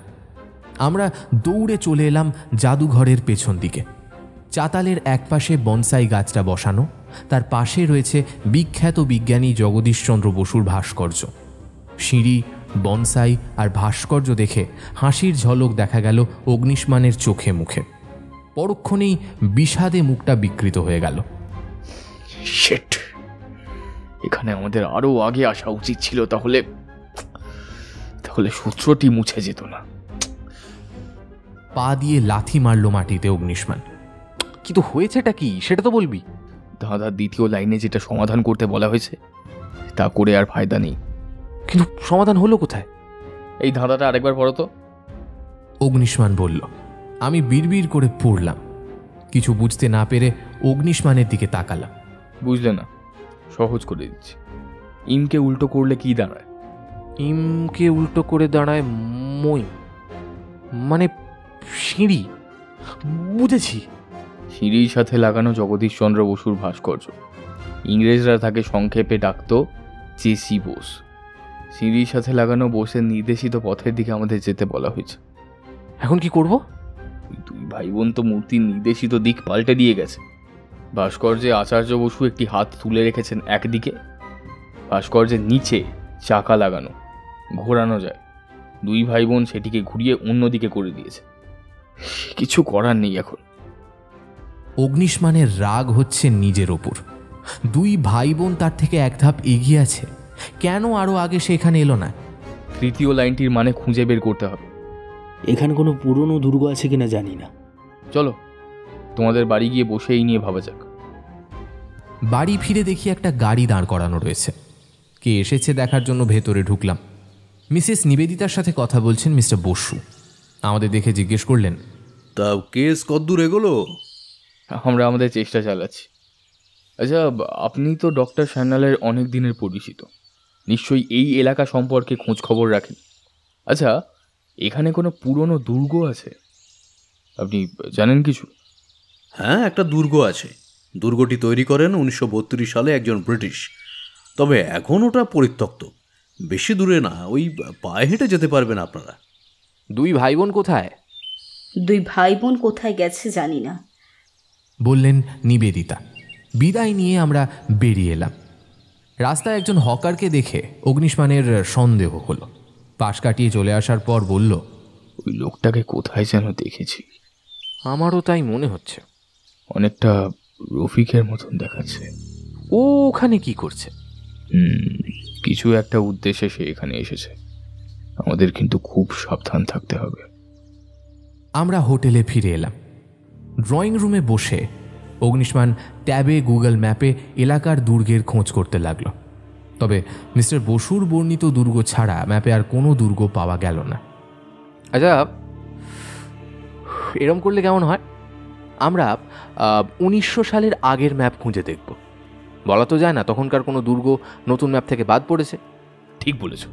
ডক্টর সান্যাল জানতেন বর্তমান কোনো দুর্গের ধাঁধা দিলে সহজে বের করা যাবে, তাই তিনি পুরনো ম্যাপ অনুসরণ করতে বলে গেছেন। এই বলে অগ্নিষ্মান একটা ফোন করলো স্বপন জেঠুকে। এই প্রসঙ্গে বলে রাখি, স্বপন জেঠু হচ্ছেন অগ্নিষ্মানের বাবার বন্ধু। তিনি নিজে একটা আস্ত জ্ঞানের ভাণ্ডার। এমন কিছু নেই যে তিনি জানেন না। যখনই অগ্নিষ্মানের কিছু জানার দরকার হয় যেটা তথাকথিত ইন্টারনেট দিতে পারে না, সেটা স্বপন জেঠুর কাছে অনায়াসেই জানা যায়।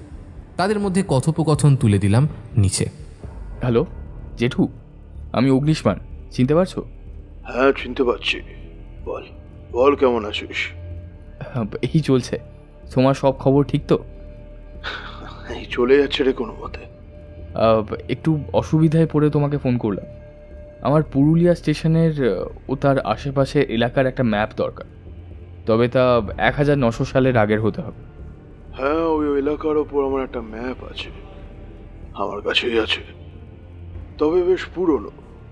আচ্ছা, বের করে তোকে একটা ছবি পাঠিয়ে দিচ্ছি হোয়াটসঅ্যাপে। এই ব্যাপার কি বলতো, তুই এত পুরনো ম্যাপ নিয়ে কি করবি? কোনো গুপ্তধনের সন্ধান পেয়েছিস নাকি? হ্যাঁ না জেঠু, ডক্টর সান্যালকে আশা করি চেনেন। হ্যাঁ, পেপারে পড়েছি তার অদ্ভুত উইলের কথা। আমি ওই উইলের রহস্য উন্মোচন করছি, যার ফলে আমাদের পুরনো নথিপত্র খুঁজতে হচ্ছে। আচ্ছা বেশ বেশ, ভালো থাকিস। এই বলে ফোনটা কেটে দিল অগ্নিষ্মান। ম্যাপে আর একটা নতুন দুর্গের নাম খুঁজে পেল। বর্তমান ম্যাপের সাথে দুর্গের অবস্থান দেখে নিল। দুর্গ আর নেই, চাপা পড়েছে পাহাড়ের তলায়। পরদিন সকালে হোটেল রুমে বসে কথা বলছিলাম আমরা। এমন সময় হোটেল বয় এসে বলল দুজন আমাদের সঙ্গে দেখা করতে এসছে। বাইরে বেরিয়ে এলাম আমরা। দেখি দাঁড়িয়ে আছে সুজয় আর সুমনা। আমাদের বেরোতে দেখে এগিয়ে এলো সুমনা। আপনি নিশ্চয়ই অগ্নিষ্মান সেনগুপ্ত? মিষ্টি কণ্ঠে বলতে গিয়েও গলার খসখসানি বাদ দিতে পারেনি সে। তো মিস্টার অগ্নি, আপনার কাছে যে জন্য এসেছি, শুনেছি আপনি রহস্যান্বেষী। আমার কাকার দেওয়া ধাঁধা সমাধানের চেষ্টা করছেন। আমি আপনাকে ভাড়া করতে চাই। কত টাকা চাই আপনার? ক্ষমা করবেন, আমি মিসেস নিবেদিতার হয়ে কাজ করি। তোকে আগেই বলেছি সুমনা, ওনার কাছে কোনো সাহায্য পাবি না। এখন মিলল তো আমার কথা? আপনি ওর কথায় কিছু মনে করবেন না, প্লিজ আমাদের সাহায্য করুন। দেখুন, আমি আগেই আমার মতামত জানিয়ে দিয়েছি, আর আপনারা যে ডক্টর সান্যালের ভাইপো ভাইজি, তাতে আমাদের সন্দেহ রয়েছে। আপনারা আসতে পারেন। নমস্কার। কাজটা আপনি ঠিক করলেন না কিন্তু। বলেই গাড়িতে গিয়ে উঠল দুই ভাই বোন। নতুন জায়গাটাও মোহিনী কুঞ্জের কাছে। সেখানে যাওয়ার জন্য পরের দিন আমরা হাজির হলাম। বারান্দার ওপরে দোমরানো মোচড়ানো একটা খবরের কাগজ পড়ে থাকতে দেখা গেল। অগ্নিষ্মান ওটা তুলে নিল। কাগজের একটা অংশে কাঁচি দিয়ে কেটে ফেলা হয়েছে। দেখলাম সোহম নিজেই দরজা খুলে বেরিয়ে এসেছে। তাকে জানানো হলো নতুন ক্যাসলের কথা। পায়ে হেঁটে রওনা দিলাম আমরা। অল্প সময়ে পৌঁছে গেলাম পাহাড়ের মূল দেশে। এটা সেই পাহাড় যেটার সামনে আমরা সেদিন দৌড়ানোর সময় এসে উপস্থিত হয়েছিলাম। পাহাড়ের ওপর উঠে পড়লাম আমরা। আরে দেখ দেখ, ওই দেখ, মোহিনী কুঞ্জের গার্ডেন দেখা যাচ্ছে। লাফিয়ে উঠলাম আমি। আরও কিছুটা পিছনে সরে যাওয়ার পর জাদুঘরের পেছনের সিঁড়িটাও দেখতে পেলাম। একটা ব্যাপার লক্ষ্য করলি? বাইনাকুলার ছাড়া আমরা স্পষ্ট দুটো জায়গা দেখতে পাচ্ছি, তবে তা আলাদা আলাদা স্থান থেকে। ঈশ্বর, ডক্টর সান্যাল আমাদের এখানেই আসতে বলেছে। আচ্ছা, তোমরা চারিদিকে ঘুরে ফিরে দেখো, এই রকম একটা স্থান বের করো যেখান থেকে দুটো জায়গা একসাথে দেখা যায়। তিনজন তিন দিকে ছড়িয়ে খুঁজতে লাগলাম, কিন্তু কেউ দুটো জায়গাকে একসাথে পেলাম না। মোহিনীকুঞ্জ দেখা গেলে জাদুঘর দেখা যায় না, আবার জাদুঘর দেখা গেলে মোহিনীকুঞ্জ দেখা যায় না। হঠাৎ চিৎকার করে উঠল সোহম, এদিকে আসুন আপনারা, এদিকে দেখে যান। আমরা গিয়ে দাঁড়ালাম সোহমের পাশে। কই, এখান থেকে তো দুটো জায়গার কোনোটাই দেখা যাচ্ছে না। হাত নেড়ে বললাম আমি। আরে ওই যে ঝুপড়িটি দেখতে পাচ্ছ? হ্যাঁ পাচ্ছি, কিন্তু ওটা তো আমরা খুঁজতে আসিনি। ওটা ডক্টর সান্যালের পুরনো ল্যাব। হ্যাঁ, বলো কি? তাহলে নতুন ল্যাব উনি কোথায় করেছিলেন? আমাদের বাড়ির নিচে কয়েকটি গুপ্ত ঘর আছে, উনি ওখানে তার নতুন ল্যাব করেছিলেন। কিন্তু ওখানে কিভাবে ঢোকে উনি ছাড়া কেউ জানতো না। আমার মনে হচ্ছে ঝুপড়িতে গেলে কোনো সূত্র পেতে পারি আমরা। কি যেন ভাবলো অগ্নিষ্মান, তারপর বলল, অনেক তো দেখলাম, কিছুই যেহেতু পাইনি, এই চলো গিয়ে দেখি। আমরা আবার পাহাড়ের পাদদেশে নেমে এলাম। ঝুপড়ির দিকে যাওয়ার কোনো রাস্তা নেই, চারিদিকে ঘন গাছপালা। একটা লাঠি নিয়ে সবার আগে এগোচ্ছে অগ্নিষ্মান। সাপ থাকতে পারে, তাই লাঠি দিয়ে ঝোপঝাড় নাড়া দিয়ে দেখছে আর চলছে। এত ঘন গাছপালা ডক্টর সান্যাল যেত কিভাবে? কোনো রাস্তাই তো নেই। হঠাৎ করে আমরা ফাঁকা জায়গায় বেরিয়ে এলাম। সামনে দেখা যাচ্ছে ঝুপড়ি, বড় দরজা পর্যন্ত ইট বিছানো। যত্নের অভাবে ওগুলোর ওপরে জন্মেছে শ্যাওলা জাতীয় উদ্ভিদ। পাশেই একটা ফুলের বাগান, পরিচর্যার অভাবে ধ্বংস হয়ে গেছে। আগের জৌলুস ধরে রাখতে দু একটা ফুলে অঙ্কুরোদ্গম হয়েছে। রাস্তা ধরে আমরা এসে থামলাম কাঠের দরজার পাশে। দরজায় তো তালা দেওয়া, ভেঙে ফেলবো নাকি? বাড়িতে অবশ্য চাবি আছে। এখন যেহেতু নেই, কি আর করার, ভেঙে ফেলো। আমি রাস্তা থেকে খুঁচিয়ে একটা ইঁট তুলে নিলাম। দরজায় আঘাত করতে নড়বড়ে হয়ে গেল তালা। আস্তে করে ঠেলা দিয়ে ভেতরে ঢুকলাম আমরা। বাইরে থেকে লতা পাতায় আচ্ছাদিত ছোট ঘর মনে হলেও বেড়ার পাশে দাঁড়িয়ে আছে ইঁটের তৈরি দেওয়াল। প্রথম ঘরে আসবাব বলতে রয়েছে একজনের একটা সিঙ্গেল খাট, কম্বল বালিশ গোছানো, কেউ যেন এসে ওখানে ঘুমোবে। দ্বিতীয় দরজাটা লোহার, কোনো তালা দেওয়া না থাকলেও ছিটকিনি রয়েছে। টান দিয়ে খুলে ফেললাম সেটা। ভেতরের রুমে প্রবেশ করতে আমরা অবাক হয়ে গেলাম। দেওয়ালের সাথে লাগানো আলমারির তাকে বিভিন্ন খাবার ভর্তি কৌটো। টেবিলের ওপরে সাজানো আছে কাঁচের তৈরি বিকার, আরও কত কি। এটা পুরনো ল্যাব, একেবারে অসম্ভব। ঘুরে ঘুরে দেখতে লাগলো অগ্নিষ্মান। আমিও কিছু বুঝছি না। উনি 3 মাস আগে এখান থেকে চলে গিয়েছিলেন। এখানে 3 মাস মানুষের পা না পড়লে যেমন হতো তেমন কিচ্ছু হয়নি। একেবারে তো সব পরিপাটি। 3 মাস নয়, উনি এখান থেকে গিয়েছিলেন 1 মাস আগে। বোমা ফাটালো যেন অগ্নিষ্মান। তা তুমি কি করে জানলে? দেওয়ালে ঝোলানো ক্যালেন্ডারটা হাতে তুলে নিল সে। ক্যালেন্ডারের আগের মাসগুলো লাল দাগ দিয়ে কেটে দেওয়া হয়েছে। বিগত 1 মাস ধরে কোনো তারিখে লাল দাগ দেওয়া নেই। সবকিছু দেখে মনে হচ্ছে উনি নতুন ল্যাব তৈরির পরেও এখানে আসতেন। তাহলে নতুন ল্যাব বানানোর প্রয়োজন হলো কেন? আমিও তাই ভাবছি। কি কারণ থাকতে পারে? কেন পরিত্যক্ত করলেন পুরনো ল্যাব হিসেবে, আবার এখানে আসতেন উনি? আমরা যখন কথায় মগ্ন, হঠাৎ ক্যাচ করে একটা শব্দ হলো। বিদ্যুৎ গতিতে সকলে সেদিকে ঘুরে গেলাম। বন্ধ হয়ে গেছে লোহার দরজা। বাইরে থেকে ছিটকিনি দেওয়ার শব্দ হলো। দরজা খোলা থাকা এতক্ষণ আলো ছিল, কিন্তু এখন তা বাধা পড়ছে। সর্বনাশ! আমাদের গা ঘেঁষে দাঁড়ালো সোহম। শুনতে পাচ্ছ? পায়ের শব্দ। দরজার ওপাশে কেউ হাঁটছে। হাঁটার গতি অস্বাভাবিক। অগ্নিষ্মানের কথা শুনে আঁতকে উঠলাম আমি। হাঁটার গতি একজন সাধারণ মানুষ যেভাবে হাঁটে ওরকম না। কান পেতে শোনো, পায়ের শব্দ থেকে আরেক পায়ের শব্দে দূরত্ব বেশি। কিছুক্ষণ পর পর মেঝেতে জুতো ঘষার আওয়াজ হচ্ছে। তার মানে লোকটার একটা পা থেকে আরেকটা পা বেশি চলে। এতক্ষণ আমরা ফিসফিস করে কথা বলছিলাম। হঠাৎ থেমে গেল পায়ের শব্দ, যেন কোনো একটা দিকে দেখার জন্য দাঁড়িয়েছে। তারপর আবার পায়ের শব্দ, যা কিছুক্ষণ পর মিলিয়ে গেল। বাইরের কাঠের দরজায় তালায় চাবি ঢোকানোর খসখসানি শব্দ হলো, যেটা আমরা ভেঙে ঢুকেছিলাম। আমাদের আটকে রেখে চলে গেল, কিন্তু কেন? জিজ্ঞেস করলো সোহম। সে পরে জানলেও চলবে, আগে আলো জ্বালাবার চেষ্টা করা যাক। এখানে কোথাও যেন টর্চ দেখেছিলাম। আচ্ছা, কেউ কিন্তু নড়াচড়া করবেন না। চারিদিকে অ্যাসিডের ছড়াছড়ি। সামান্যতম ভুল হলে এখানে আমরা সবাই পুড়ে মারা যাব। কেউ কোনো দিন জানতেও পারবে না। আপনারা চুপচাপ দাঁড়িয়ে থাকুন, আমি খুঁজে নিচ্ছি। বলতে বলতেই একটা টর্চ জ্বলে উঠল ঘরের মধ্যে। দেওয়ালে সুইচ বোর্ড রয়েছে। সুইচ টিপে বাল্ব জ্বালালো অগ্নিষ্মান। ইলেকট্রিসিটির ব্যবস্থা নেই ঠিকই, তবে সোলার প্যানেল রয়েছে। অগ্নিষ্মানের এই আচরণ আমাকে বেশ অবাক করে। আমি নিজে টর্চ খুঁজতে গেলে আরও অনেক সময় লাগতো, দুর্ঘটনাও ঘটতে পারত। কিন্তু অগ্নিষ্মান কিভাবে অন্ধকারে অল্প সময়ে খুঁজে বের করে ফেলল ভগবানই জানে। অবাক হয়েছি, তা প্রকাশ করলাম না আমি।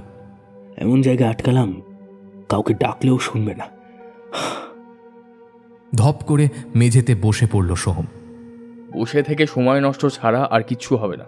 দরজা বন্ধ, ভাঙার চেষ্টা করাও বোকামো। আর কখনো ভাঙতে পারলেও তারপরে আবার বাইরে আরেক দরজা।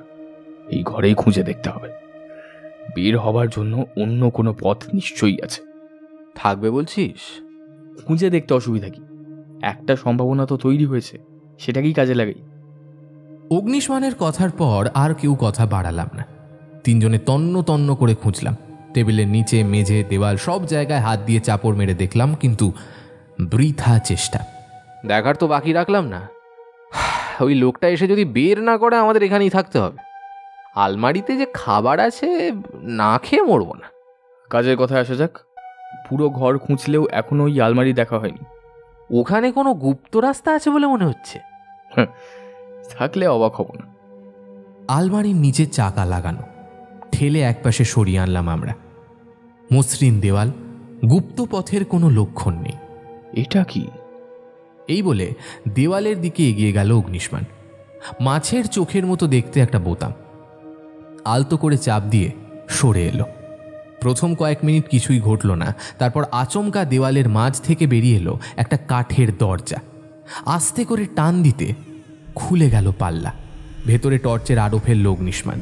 নিকষ কালো অন্ধকারের মধ্যে হারিয়ে গেছে কাঠের সিঁড়ি। যাক, শেষে বেরোনোর পথ পাওয়া গেল। প্রথমে নামলো সে, তারপর সোহম, সব শেষে আমি। সুড়ঙ্গের রাস্তা এতই সরু, সোজা হয়ে দাঁড়ানো যায় না। তিনজনে বুকে ভর দিয়ে এগিয়ে চললাম। পথ যেন আর শেষ হয় না। অন্ধকার সুড়ঙ্গ যেন কয়েক মাইল চলে গেছে। হঠাৎ সুড়ঙ্গ বাঁক নিয়ে ওপরের দিকে উঠে গেল। ঢাকনা জাতীয় কিছু দেখে মুখ ঢেকে রাখা হয়েছে। নিচ থেকে হাত দিয়ে ধাক্কা দিল অগ্নিষ্মান, নড়ল না। অগ্নিষ্মানের পাশে গিয়ে আমি ঠেলা দিতে ওপরে উঠে গেল ঢাকনা। বাইরে তখন অন্ধকার নেমেছে। খোলা জায়গায় বেরিয়ে প্রাণ সতেজ করে নিলাম আমরা। কোথায় এসে পড়লাম? চারিদিকে টর্চের আলো ফেলে দেখল সোহম। ভালো করে দেখো সোহম, তোমাদের বাড়ির বাগানে। চোখ কচলালো সোহম। আরে তাই তো, আমি আজ সৌরভকে বলছিলাম এই ঢাকনাটার ওপর মাটি ফেলে তা ভরাট করে ফেলতে। কাল সকালে করবে বলেছে সে। আজ যদি সে ভরাট করতো, ওই ঝুপড়িতে জ্যান্ত কবর হয়ে যেতাম। মানুষের ভাগ্য বলে একটা কথা আছে, হয়তো ওটাই আমাদের সহায় হয়েছে। সকলে বাড়ি ঘুরে এসে দাঁড়ালাম বারান্দায়। আচ্ছা সোহম, আজকের ঘটনা তোমার দিদিকে জানাবে না? জানতে পারলে হয়তো আমাদের কাছ থেকে আর উনি সাহায্য চাইবেন না। কোথায় গিয়েছিলে জিজ্ঞেস করলে কিছু একটা বানিয়ে বলে দিও। হ্যাঁ সূচক ঘাড় দোলালো সোহম। সোহমকে বিদায় জানিয়ে হোটেলের দিকে রওনা হলাম। সব কিছুই মিলে যাচ্ছে। প্রথমে আমাদেরকে বন্দি করলো, তবে আমার কাছে এখন বিষয়টা পরিষ্কার। আমাদের আটকে রেখে ঘরের মধ্যে মারতে চাইনি, তাহলে খাবার রেখে যেত না। কিছুদিনের জন্য বন্দি করে রাখতে চেয়েছিল। মনে হচ্ছে কিছু একটা খুব শীঘ্রই ঘটতে চলেছে।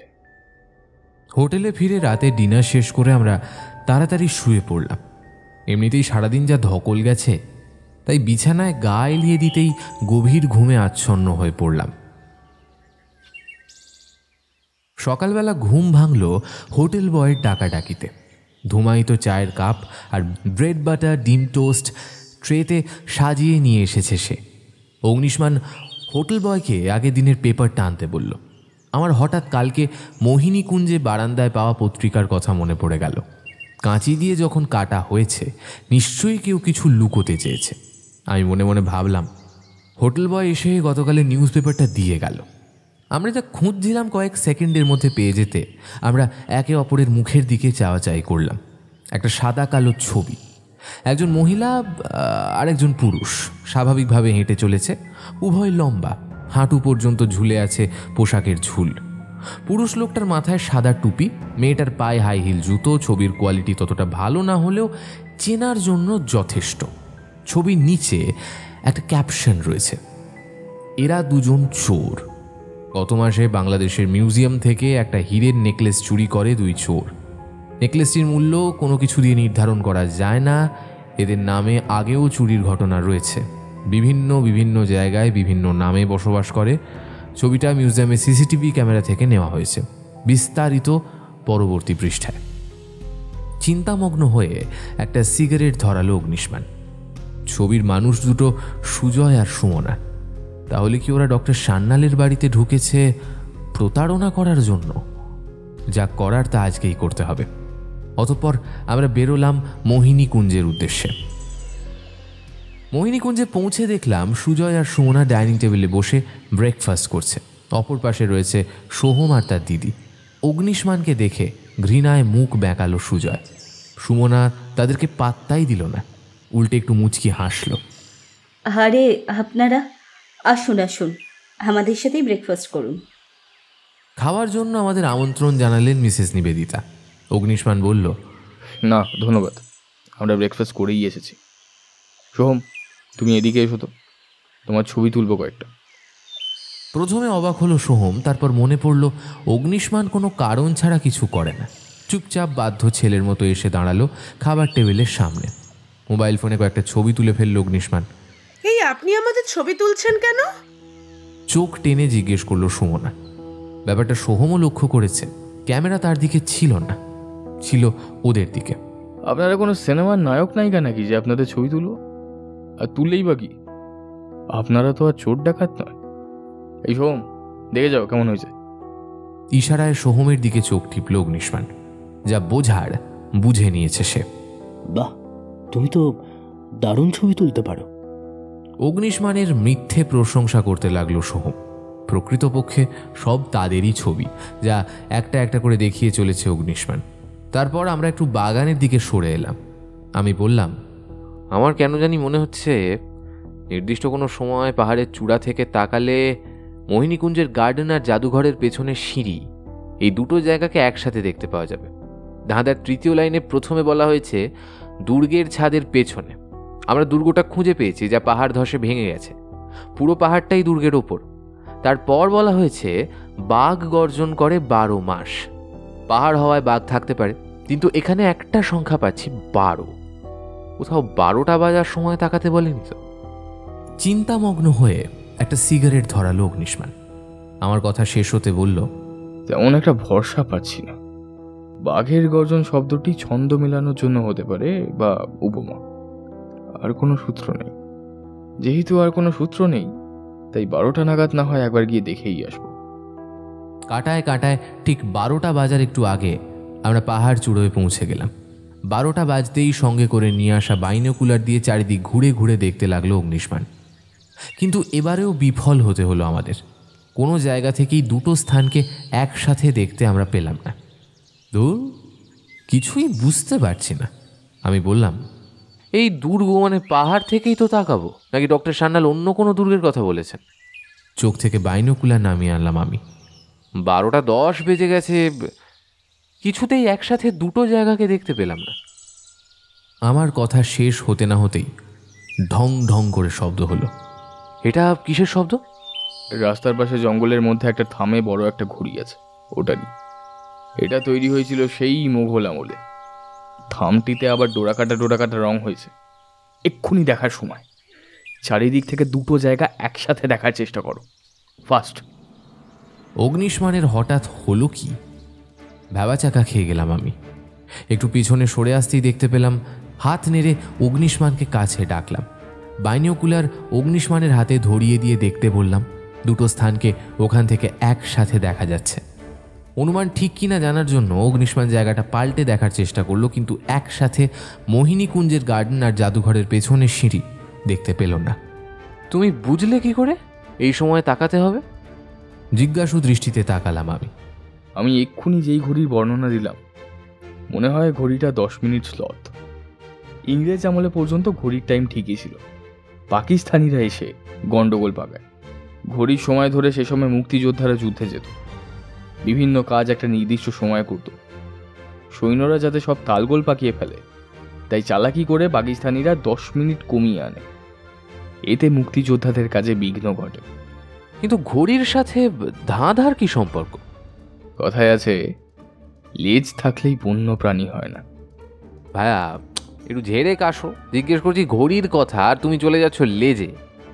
ধাঁধাটা যত সহজ ভেবেছি ততটাই সহজ ছিল। আমরা যেমন পাহাড়ে এসে জায়গা দুটোকে দেখেছি, অন্য কেউ আসলেও দেখত, হয়তো আমাদের মতো বুঝেও যেত। দুটো জায়গাকে একসাথে দেখতে হবে। ধাঁধার মধ্যে একটা সংখ্যা আছে, 12। এটাও খুব সহজে বের করা যেত। 12টা বাজলেই তাকাতে হবে। কিন্তু মানুষ যা এড়িয়ে যায়, তারই মধ্যে লুকিয়ে থাকে সমস্যার সমাধান। এড়ালোটা কি? বাঘ। মিটিমিটি হাসছে অগ্নিষ্মান, যেন আমাকে নাচিয়ে মজা পাচ্ছে। বাঘ? বাঘই বটে। আমরা ভেবেছিলাম কি ধাঁধার মধ্যে বাঘ শব্দটা একটা উপমা, কিন্তু আসলে তা নয়। ডক্টর সান্যাল এখানে বাঘ বলতে বুঝিয়েছেন রাস্তার পাশে থামে বসানো এই ঘড়িটাকে। দেখো, বাঘের বর্ণনার সাথে ঘড়ির বর্ণনার অনেকখানি সামঞ্জস্য আছে। বাঘের সঙ্গে ঘড়ি সবচেয়ে যে সাদৃশ্য রয়েছে তা হলো এই ডোরাকাটা রং। তুমি না থাকলে ধাঁধার সমাধান একেবারে অসম্ভব ছিল। তবে ডক্টর সান্যাল কিন্তু ঠিকই বলেছেন, 12টা বাজলে দেখার কথা। যা রাস্তার পাশে বসানো ঘড়ির সময় আর আমাদের ঘড়িতে 12টা 10। ধাঁধার সমাধান তো শেষ হলো, তারপরে কি আছে? মোবাইলের ছবিটা বের করে আবার দেখলাম আমরা। 5টা দাগ আঁকা আছে। যেখান থেকে দুটো জায়গাকে একসাথে দেখেছো ওখানে গিয়েই দাঁড়াও। অগ্নিষ্মানের কথা মতো আমরা গিয়ে ওখানে দাঁড়ালাম। এইবার পিছনে ফিরে তাকাও। হ্যাঁ, ধাঁধাতে বলা হয়েছে দুর্গের পেছনে, এর মানে পেছনে তাকাতে হবে। চোখে আবার বাইনোকুলার লাগালাম আমি। পরিষ্কার একটা জিনিস দেখতে পেলাম, যা এর আগে পাহাড়ের চূড়া থেকে চোখে পড়েনি। অগ্নিষ্মান, বিদ্যুতের খুঁটি দেখতে পাচ্ছি। পাশে আরও খুঁটি আছে। মনে হচ্ছে আরও আছে, বেশি দূর হওয়ায় বুঝতে পারছি না। সমস্যা নেই, আমাদের এখন ওখানেই যেতে হবে। ধাঁধার 5টা দাগ মানে 5টা বিদ্যুতের খুঁটি। চোখ থেকে বাইনোকুলার নামিয়ে আমি পাহাড়ের পাদদেশে গাছের আড়ালে একটা ছায়াকে নড়াচড়া করতে দেখলাম। দ্বিতীয়বার নড়াচড়া খুঁজে পেলাম না। অগ্নিষ্মানকে জানালাম সে কথা। কেউ আমাদের উপর নজর রাখছিল। চলো তো দেখি আসি। দ্রুত পায়ে পাহাড় থেকে নিচে নেমে এলাম, কিন্তু সেই গাছের নিচে কাউকে পাওয়া গেল না। এটা কি? অগ্নিষ্মান বসে ঝরা পাতার ওপর থেকে একটা ছোট সিগারেটের টুকরো তুলে আনলো। সিগারেটের টুকরোটা চোখের সামনে নিয়ে এসে দেখতে লাগলো। নেভি কাট। আর একটা গাছের তলায় চোখ পড়তে সেদিকে এগিয়ে গেল সে। মাটিতে এক জায়গায় অনেকগুলো জুতোর ছাপ। বাহ, বেশ দারুণ। আমাদের উপর যে চোখ রাখছিল সে ওখানেই দাঁড়িয়ে দাঁড়িয়ে সিগারেট খাচ্ছিল। আবার তার উপরে এখান থেকে আরেকজন নজর রাখছিল। যতই কেস এগোচ্ছে সন্দেহের তালিকা ততই বাড়ছে। আমাদের ওপর আক্রোশ যে কতজনের সেটা ভগবানই জানে। হাঁটতে হাঁটতে আমরা এসে থামলাম চারিদিকে পাঁচিল দেওয়া একটা বাগানে।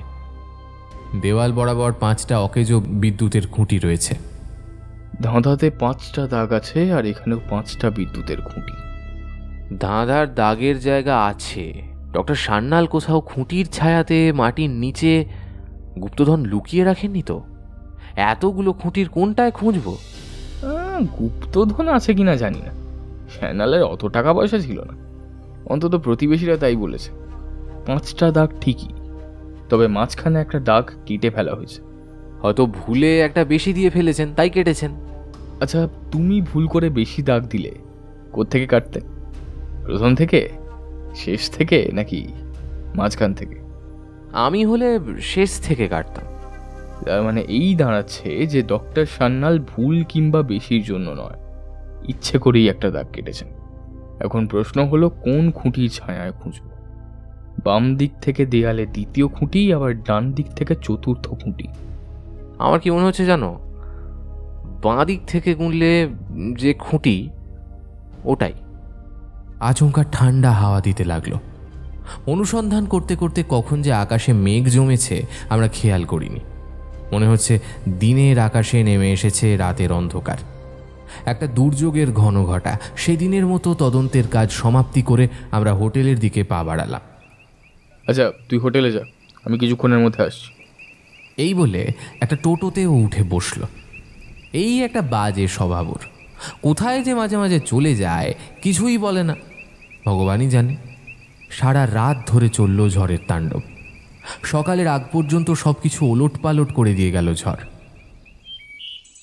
পরের দিন দুপুরে খাওয়া দাওয়া সেরে মোহিনীকুঞ্জে পৌঁছে দেখি সোহম আর তার দিদির সাথে মিস্টার বসুও উপস্থিত হয়েছেন। অগ্নিষ্মানের চোখ প্রথমে গিয়ে বাঁধল উকিল সাহেবের ডান পায়। তার কনিষ্ঠ আঙুল ব্যান্ডেজে মোড়া। স্যার, আপনার পায়ে কি হয়েছে? কোনো রকমে ভূমিকা না করে জিজ্ঞেস করে অগ্নিষ্মান। প্রথমে একটু ভড়কে গেলেন মিস্টার বাসু। অস্বস্তি চাপা দেওয়ার জন্য কিছুটা হাসলেন। আর বলবেন না, ওই কাজের লোকটা ভুল করে ছুরিটা রেখে দিয়েছিল দরজার পাশে, ওটার উপর পা পড়ে উফ, আঙুলটা কেটে গেল। মুখে সহানুভূতির চিত্র ফুটিয়ে উঠল অগ্নিষ্মান। জিভ দিয়ে চুকচুক শব্দ করে বলল, সত্যিই দুঃখজনক। তা আপনারা কি মনে করে নতুন কিছু জানতে পারলেন আপনারা? সংক্ষেপে ধাঁধা সমাধানের কথা জানালো অগ্নিষ্মান। অগ্নিষ্মানের আচরণে কিছুটা অবাক হলাম আমি। এত কাঁচা কাজ করবার পাত্র তো সে নয়। আর যাই হোক, মিস্টার বসুর সামনে ধাঁধা সমাধানের কথা বলা চলবে না, কেননা উকিলবাবু আমাদের সন্দেহের তালিকায় রয়েছে। ধাঁধা সমাধানের খবর শুনে উত্তেজিত হয়ে উঠলেন মিস্টার বাসু।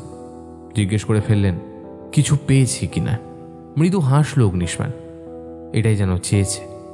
হালকা একটু কেশে বলল, ধাঁধা সমাধান ঠিকই হয়েছে, তবে কিছু আছে কি না বলতে পারবো না। বিরতি নেওয়ার জন্য থামল অগ্নিষ্মান।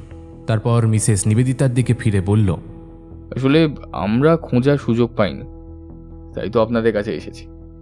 কোথাও মাটি খুঁড়তে হবে? জিজ্ঞেস করল সোহম। হ্যাঁ, বেলচা শাবল হলেই চলবে। আচ্ছা, সুজয় আর সুমনাকে দেখছি না তো? জিজ্ঞেস করল অগ্নিষ্মান। দুই ভাই বোন কোথায় যায়, কি করে, কিছুই জানি না বাপু। খাওয়ার সময় ঠিকই উপস্থিত হয়ে যায়। মাটি খোঁড়ার জিনিস নিয়ে সকলে মোহিনীকুঞ্জ থেকে বেরিয়ে এলাম। মিস্টার বসু গিয়ে উঠলেন তার গাড়িতে। আমরা আর মিসেস নিবেদিতা উঠলাম সোহমের গাড়িতে। এর মধ্যে কিসের জন্য যেন অগ্নিষ্মান একবার বাড়ির ভেতর গিয়ে কিছুক্ষণ পর ফিরে এলো। তারপর আমরা এগিয়ে চললাম ঘন জঙ্গলের দিকে। বনের মধ্যে তিনজন কাঠুরে কাঠ কাটছে। একজন গাছের ওপর বসে বসে সিগারেট টানছে। ওদের পাশ কাটিয়ে আসার পর গাড়ি দুটো এসে থামলো পাঁচিলের পাশে। এক জায়গায় ভেঙে পড়েছে পুরনো পাঁচিল। সেদিক দিয়ে সকলে ঢুকে পড়ল ভেতরে। বাঁদিক থেকে 2 নম্বর খুঁটির ছায়ার মাথায় খুঁড়তে শুরু করলাম আমরা। মিসেস নিবেদিতা আর মিস্টার বসু দাঁড়িয়ে দাঁড়িয়ে আমাদের কাজ দেখতে লাগলো। মাটি যেন একটু বেশি নরম, অন্তত আমার কাছে তাই মনে হচ্ছে। আচমকা টুং করে একটা শব্দ হলো। শাবল কোদাল রেখে সকলে হাত দিয়ে মাটি সরাতে লাগলাম। দেখতে দেখতে একটা অ্যালুমিনিয়ামের বাক্স বেরিয়ে এলো। তালা না থাকায় খুব সহজে বাক্সের ঢাকনা খুলে ফেললাম আমরা। প্রথমে 4 ভাঁজ করা এক টুকরো সাদা কাগজ, তারপর রঙিন কাপড়ে মোড়া একটা ডায়েরি। অগ্নিষ্মান কাগজটা তুলে আনলো। তারপর এগিয়ে দিল মিসেস নিবেদিতার দিকে। সুন্দর সাবলীল ভাষায় লেখা একটা চিঠি। কাগজে নিবেদিতার নাম দেখেই বুঝেছে ওটা নিবেদিতার জন্য ডক্টর সান্যালের লেখা শেষ চিঠি। কাঁপা কাঁপা কণ্ঠে চিঠিটা পড়তে লাগলেন মিসেস নিবেদিতা। প্রিয় নিবু, আশা করি এই চিঠি আমার মেয়ে নিবেদিতা পড়ছে। অন্য কারোর হাতে থাকলে তার কাছে বিনীত অনুরোধ চিঠিটি নিবেদিতার কাছে পৌঁছে দেবার। ছোটবেলায় তুমি তোমার মাকে হারিয়েছিলে। বাবা হিসাবে যতটুকু সম্ভব চেষ্টা করেছিলাম মায়ের অভাব ঘোচাতে।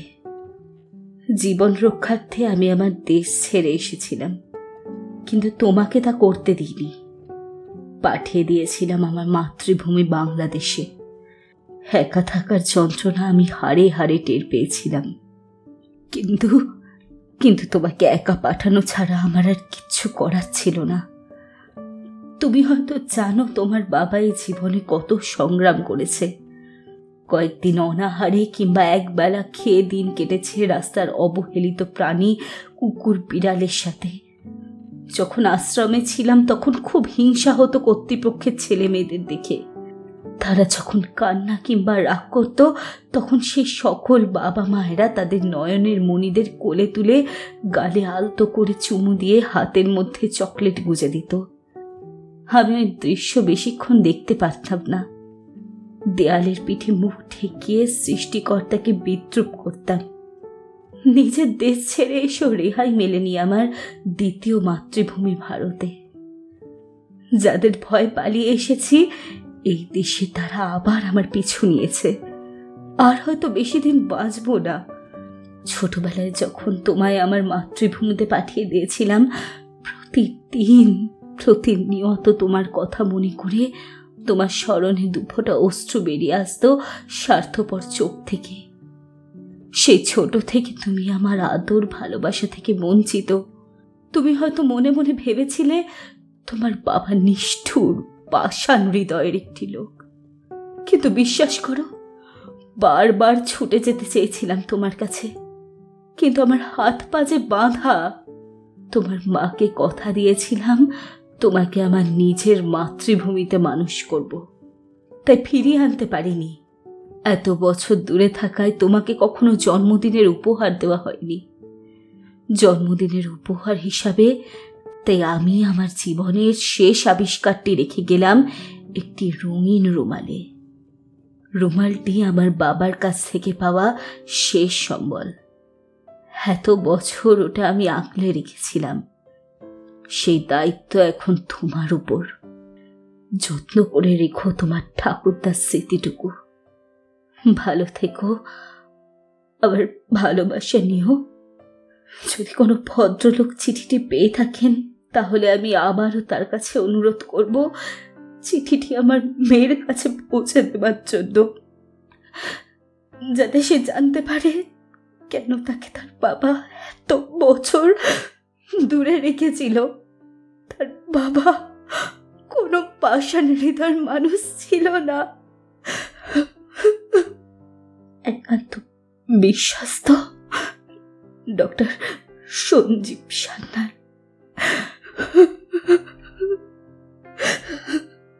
সকলের মাঝে নীরবতা বিরাজ করছে। বাতাস যেন একজন বাবার জীবনের শেষ কথাগুলো শুনে থমকে দাঁড়িয়েছে। গাছের ঝরা পাতা মাটিতে পড়তে দ্বিরুক্তি বোধ করছে। হাত দিয়ে মুখ ঢেকে কান্নায় ভেঙে পড়লেন তিনি। চিৎকার করে তার মন বলতে চাইছে বাবার উপর তার কোনো অভিযোগ নেই। হঠাৎ পায়ের শব্দে সকলের সুখের ছায়ায় ছেদ পড়ল। নিজ নিজ জায়গা থেকে সকলে পেছন ঘুরে তাকালাম আমরা। ডায়েরিটা নিয়ে দৌড়চ্ছে মিস্টার বসু, তাকে তাড়া করছে সুজয় আর সুমনা। কাঠুরে তিনজন ঢুকে পড়েছে পাঁচিলের ভেতরে। ওদের তিনজনকে ভেতরে আসতে দেখে দাঁড়িয়ে পড়লেন মিস্টার বসু। সঙ্গে সঙ্গে তিনি ফিরে মিসেস নিবেদিতার কাছে চলে এলেন। ওই দুই ভাই বোন তোমার বাবার শেষ আবিষ্কার নিয়ে পালাচ্ছিল, অভিযোগের সুরে বললেন মিস্টার বসু। মিথ্যে কথা নিবেদিতা, আমরা নয় বরং উনি পালাচ্ছিলেন, তাই তো ওনার পিছু নিয়েছিলাম। অনেক হয়েছে সুমনা, উনি আমাদের উকিল, বাবার পুরনো বন্ধু। উনি চুরি করতে কেনই বা যাবেন? বরং তোমরাই নিতে চেয়েছিলে, তাই তো উনি ছুটছিলেন। উনি যে আপনার বাবার পুরনো বন্ধু, তাতে এতখানি শিওর হচ্ছেন কি করে? আচমকা প্রশ্ন করল অগ্নিষ্মান। আপনি কি বলতে চাইছেন? মিস্টার বসু চোর? এটা তো খুব সহজ ম্যাডাম। উকিল সাহেবই ডায়েরি নিয়ে পালিয়েছেন, আর সুজয় আর সুমনা তাকে ধরার জন্য তাড়া করেছে। অগ্নিষ্মান একেবারে ঠিক বলছে ম্যাডাম। হোয়াট? আপনারা কোথাও ভুল করছেন না তো? এভাবে কারোর বিরুদ্ধে অভিযোগ আনা যায় না, শেষে আপনারাই বিপদে পড়বে। ওনারা তো ঠিকই বলেছে, ওই ব্যাটা উকিলই চুরি করে পালাচ্ছিল। তোমাদের সাথে আমি কথা বলছি না। আচ্ছা, মিস্টার বসু যে চুরি করে পালাচ্ছেন তার কি প্রমাণ? ম্যাডাম, উনি কোন দিকে গিয়েছিলেন? সামনের দিকে। এখানেই তো উনি ভুলটা করেছেন। ভারী কি চালে বলল অগ্নিষ্মান। এখান থেকে বের হতে হলে ওনাকে ডান পাশ দিয়ে ঘুরে যেতে হতো, কারণ ওদিকেই পাঁচিল ভাঙা, কিন্তু উনি দৌড়চ্ছিলেন সামনের দিকে। অত উঁচু পাঁচিল টপকে তারপর পাশে যাওয়া ওনার কাটা পায়ে অন্তত সম্ভব নয়। তা ঠিক, কিন্তু এখানে মিস্টার বসুর চুরি করে পালানোর কারণ তো কিছু দেখছি না। ওনার যদি অতই ডক্টর সান্যালের শেষ আবিষ্কার রক্ষা করার ইচ্ছে হতো, তাহলে পাঁচিল টপকে যাওয়ার কথা মাথায় আসতো না। আসলে কথা হলো উনি গাড়ি নিয়ে পালাতে চেয়েছিলেন, কারণ পাঁচিলের ওপাশেই রাখা আছে গাড়িগুলো। তাছাড়া আমাদের ডাকতেই পারতেন। আমাদের এতজনের সাথে ওই দুজন ভাই বোন কখনোই পেরে উঠতো না। তোমরা অনেক কিছুই বুঝে গেছো দেখছি, তবে বেশি বুদ্ধি দেখাতে গিয়ে ভুল করে ফেলেছো তোমরা। একটুও নড়বে না, তাহলে ফোড়ো ফোড় করে দেবো একদম। দেখলাম কোটের পকেট থেকে একটা ছোট পিস্তল বেরিয়ে এসেছে উকিলের হাতে। আপনি? বিস্ময়ে নিবেদিতার কথা জড়িয়ে যাচ্ছে। ইয়েস মাই ডিয়ার, আমি। তোমার বাবা আমার ভয়েই পালিয়ে এসেছিল, কিন্তু ঘুণাক্ষরেও টের পায়নি তার উকিলই তার পেছনে লেগেছে। শয়তানের বাচ্চা! নিবেদিতা রাগে দাঁত কিড়মিড় করে বলে উঠলেন, আহা, ভদ্র মেয়েরা এভাবে কথা বলে না।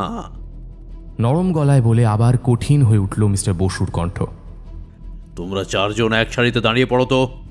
কেউ কোনো রকম চালাকি করলে। নিষ্ঠুর হাসিতে ফেটে পড়ল মিস্টার বসু। বাধ্য ছেলেমেয়ের মতো সকলে এক সারিতে দাঁড়ালাম। সন্তুষ্ট হয়ে মিস্টার বসু কাঠুরের দিকে ফিরল। এই, তোদের এখানে কি দেখতে এসেছে? নাটক দেখতে এসেছে? যা ভাগ এখান থেকে। আপনি ভুল করছেন, ওনারা কাঠুরে নয়। দেখো কাণ্ড। ঠোঁট উল্টে আবার বললেন মিস্টার বসু, ওনারা কাঠুরে নয়। কি ঠিক বলছি তো স্যার? অগ্নিশমানের কথা শুনে কাঠুরেগুলো একে অপরের সাথে চোখাচোখি করল। তারপর একজন বলল, কি যে বলো, কত কষ্ট করে কাঠ কাটি, আর তুমি বলছো আমরা কাঠুরে নয়? এই হচ্ছেটা কি? রাগে চোখ পাখালেন মিস্টার বসু। ওরা কাঠুরে ছেলে হোক না হলে না, তাতে আমার কি? তাতে অনেক কিছু। ভারী কি চালে বলল অগ্নিশমান। চুপ, অনেক বকবক হয়েছে। এখন আমার কথা শোনো। আমি যতক্ষণ না গাড়িতে গিয়ে উঠছি কেউ একটুও নড়বে না, এটা দেখেছো তো? পিস্তল বাগিয়ে বললেন মিস্টার বসু। সবাই এখানে আছে কি? এবার গুনে দেখুন তো। আরে, তোমার সহকারী কোথায়? এই যে আমি এখানে। পেছন থেকে পাঁচিলের ওপর দাঁড়িয়ে হাত নাড়লাম আমি। মিস্টার বসু যখন কথায় মগ্ন ছিলেন, এই ফাঁকে আমি ওখান থেকে সরে পড়েছিলাম অগ্নিশমানের ইশারায়।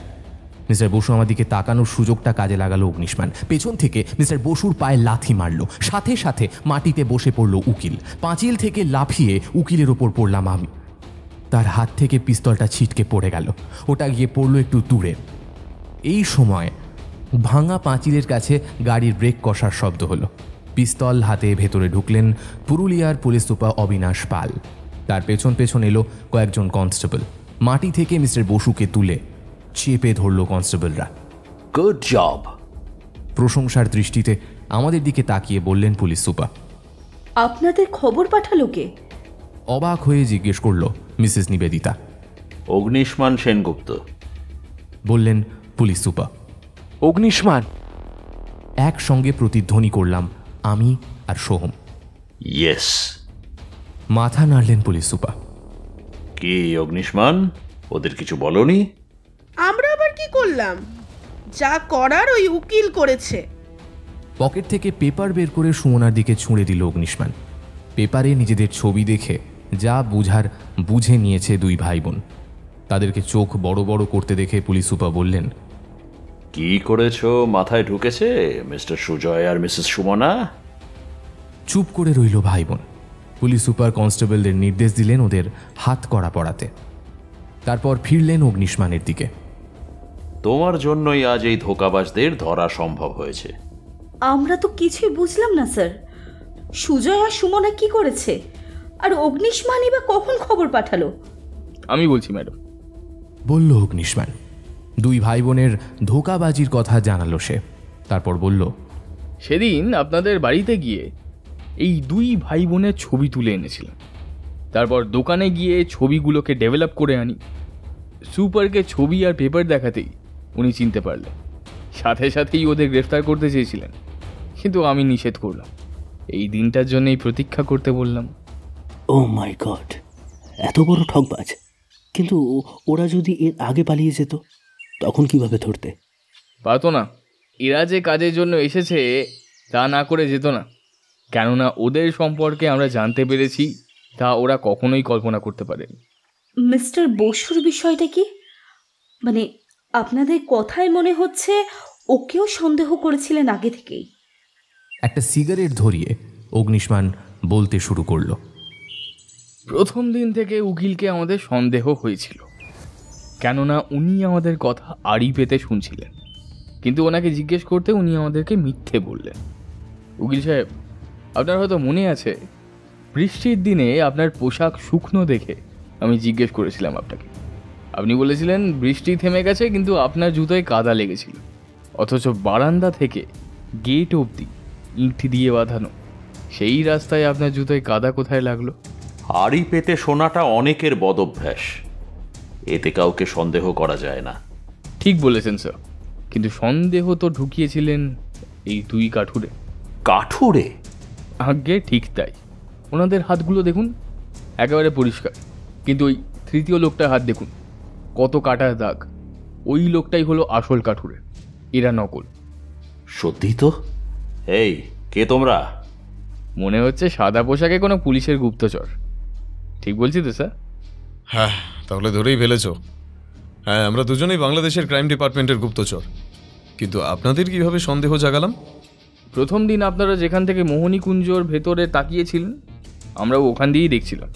ওখান থেকে বসার ঘর পরিষ্কার দেখা যায়, আর যেটা বেশি দেখা যায় ওটা হলো সোফা, যেখানটায় বসেছিলেন মিস্টার বসু। তারপর একদিন হকার সেজে মিস্টার হাবিবুল বাড়ির সামনে ঘুরঘুর করছিলেন। এই 2 দিনই কিন্তু মিস্টার বসু মোহিনীকুঞ্জেতে এসেছিলেন। বুঝতে বাকি রইল না, আপনারা ওনার ওপরেই চোখ রাখছিলেন। সুধীর বসু সম্পর্কে হয়তো তোমরা জানো না। সুধীর বসু ওরফে শাহরিয়ার ইব্রাহিম তার আসল নাম। বাংলাদেশের আন্ডারওয়ার্ল্ডের কিং এই ইব্রাহিম। হ্যাঁ, আমাদের কাছে খবর এসেছিল বাংলাদেশ থেকে পালিয়ে এসেছে। সেখান থেকে আমরা খবর নিই এবং ওর পিছু করি, কিন্তু কোনোভাবে ধরতে পারলাম না। এখান থেকে ডক্টর সান্যালের আবিষ্কার নিয়ে নিশ্চয়ই অন্য কোনো দেশে বিক্রি করে দিত। সেদিন পুরনো ল্যাবে আমাদের বন্দি করেছিল। সুধীর ওরফে ইব্রাহিম ল্যাবের বাইরে কারোর পায়ের শব্দ শুনতে পেয়েছিল। মেঝেতে পা ঘষে ঘষে হাঁটছিল সে। পায়ে কোনোভাবে আঘাত পেয়েছিল, তাই ওভাবে হাঁটছিল। এই কারণে আঙ্গুলে ব্যান্ডেজ বাঁধা। সুধীর ওরফে ইব্রাহিমের হাত থেকে মিসেস নিবেদিতার জন্য সান্যালের শেষ উপহার কেড়ে নিলেন পুলিশ সুপার। তারপর এগিয়ে দিল নিবেদিতার দিকে। রঙিন রুমালের গিঁট খুলতে বেরিয়ে এলো রবীন্দ্রনাথের শেষের কবিতা। কোথায় ডায়েরি? এটা যে একটা বই। বাবা সারাটা জীবন রসিকতা করে গেছেন, শেষ জীবনেও তা করতে ছাড়েননি। অন্য কেউ কোথাও ডায়েরিটা নিয়ে যায়নি তো? আশঙ্কা প্রকাশ করল সোহম। তার কথায় কেউ জবাব দিল না। কনস্টেবলরা আসামিদের নিয়ে চলে গেল। পুলিশ সুপার রফিক আর হাবিবুলদের নিয়ে আমরা মোহিনীকুঞ্জের দিকে ফিরে চললাম। মোহিনীকুঞ্জে ফিরতে বিকেল হয়ে গেল। সবাই আমরা সোফায় এসে বসলাম। কাজের লোক এসে প্রত্যেককে চা দিয়ে গেল, সাথে সিঙাড়া আর রসগোল্লা। সকলের মনে একটা প্রশ্ন ঘুরছে, একজন মানুষ যতই রসিক হোক শেষ জীবনেও এমনটা করতে পারে। সকলের মনের অবস্থা বুঝতে পেরে অগ্নিষ্মান বইয়ের সেলফের দিকে এগিয়ে গেল। সেলফের ড্রয়ার থেকে একটা মিডিয়াম সাইজের কাঠের বাক্স এনে রাখলো টেবিলের ওপর। কাঠের বাক্স খুলতেই বেরিয়ে এলো একটা ডায়েরি ও একটি ছোট দূরবীনের মতন দেখতে যন্ত্র। ডায়েরির ওপর ডক্টর সান্যালের নাম এবং তার শেষ আবিষ্কার দেখে সকলে চোখ কপালে তুলল। আর একটা ছোট বাক্স সে তার পকেট থেকে বের করে এগুলোর সাথে রাখলো। আচ্ছা, সবার প্রথমে সবাইকে এইভাবে কষ্ট দেওয়ার জন্য আমি ক্ষমা চাইছি। এটাই হলো ডক্টর সান্যালের শেষ আবিষ্কার।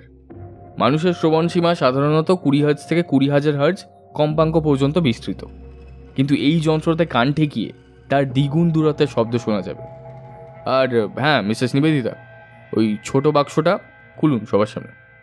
এরপর নিবেদিতা ছোট বাক্সটা খুলতেই সকলের চোখ ছানা পড়া হয়ে গেল। দেখা গেল একটা ডায়মন্ডের টুকরো তার দুটি ছড়াচ্ছে।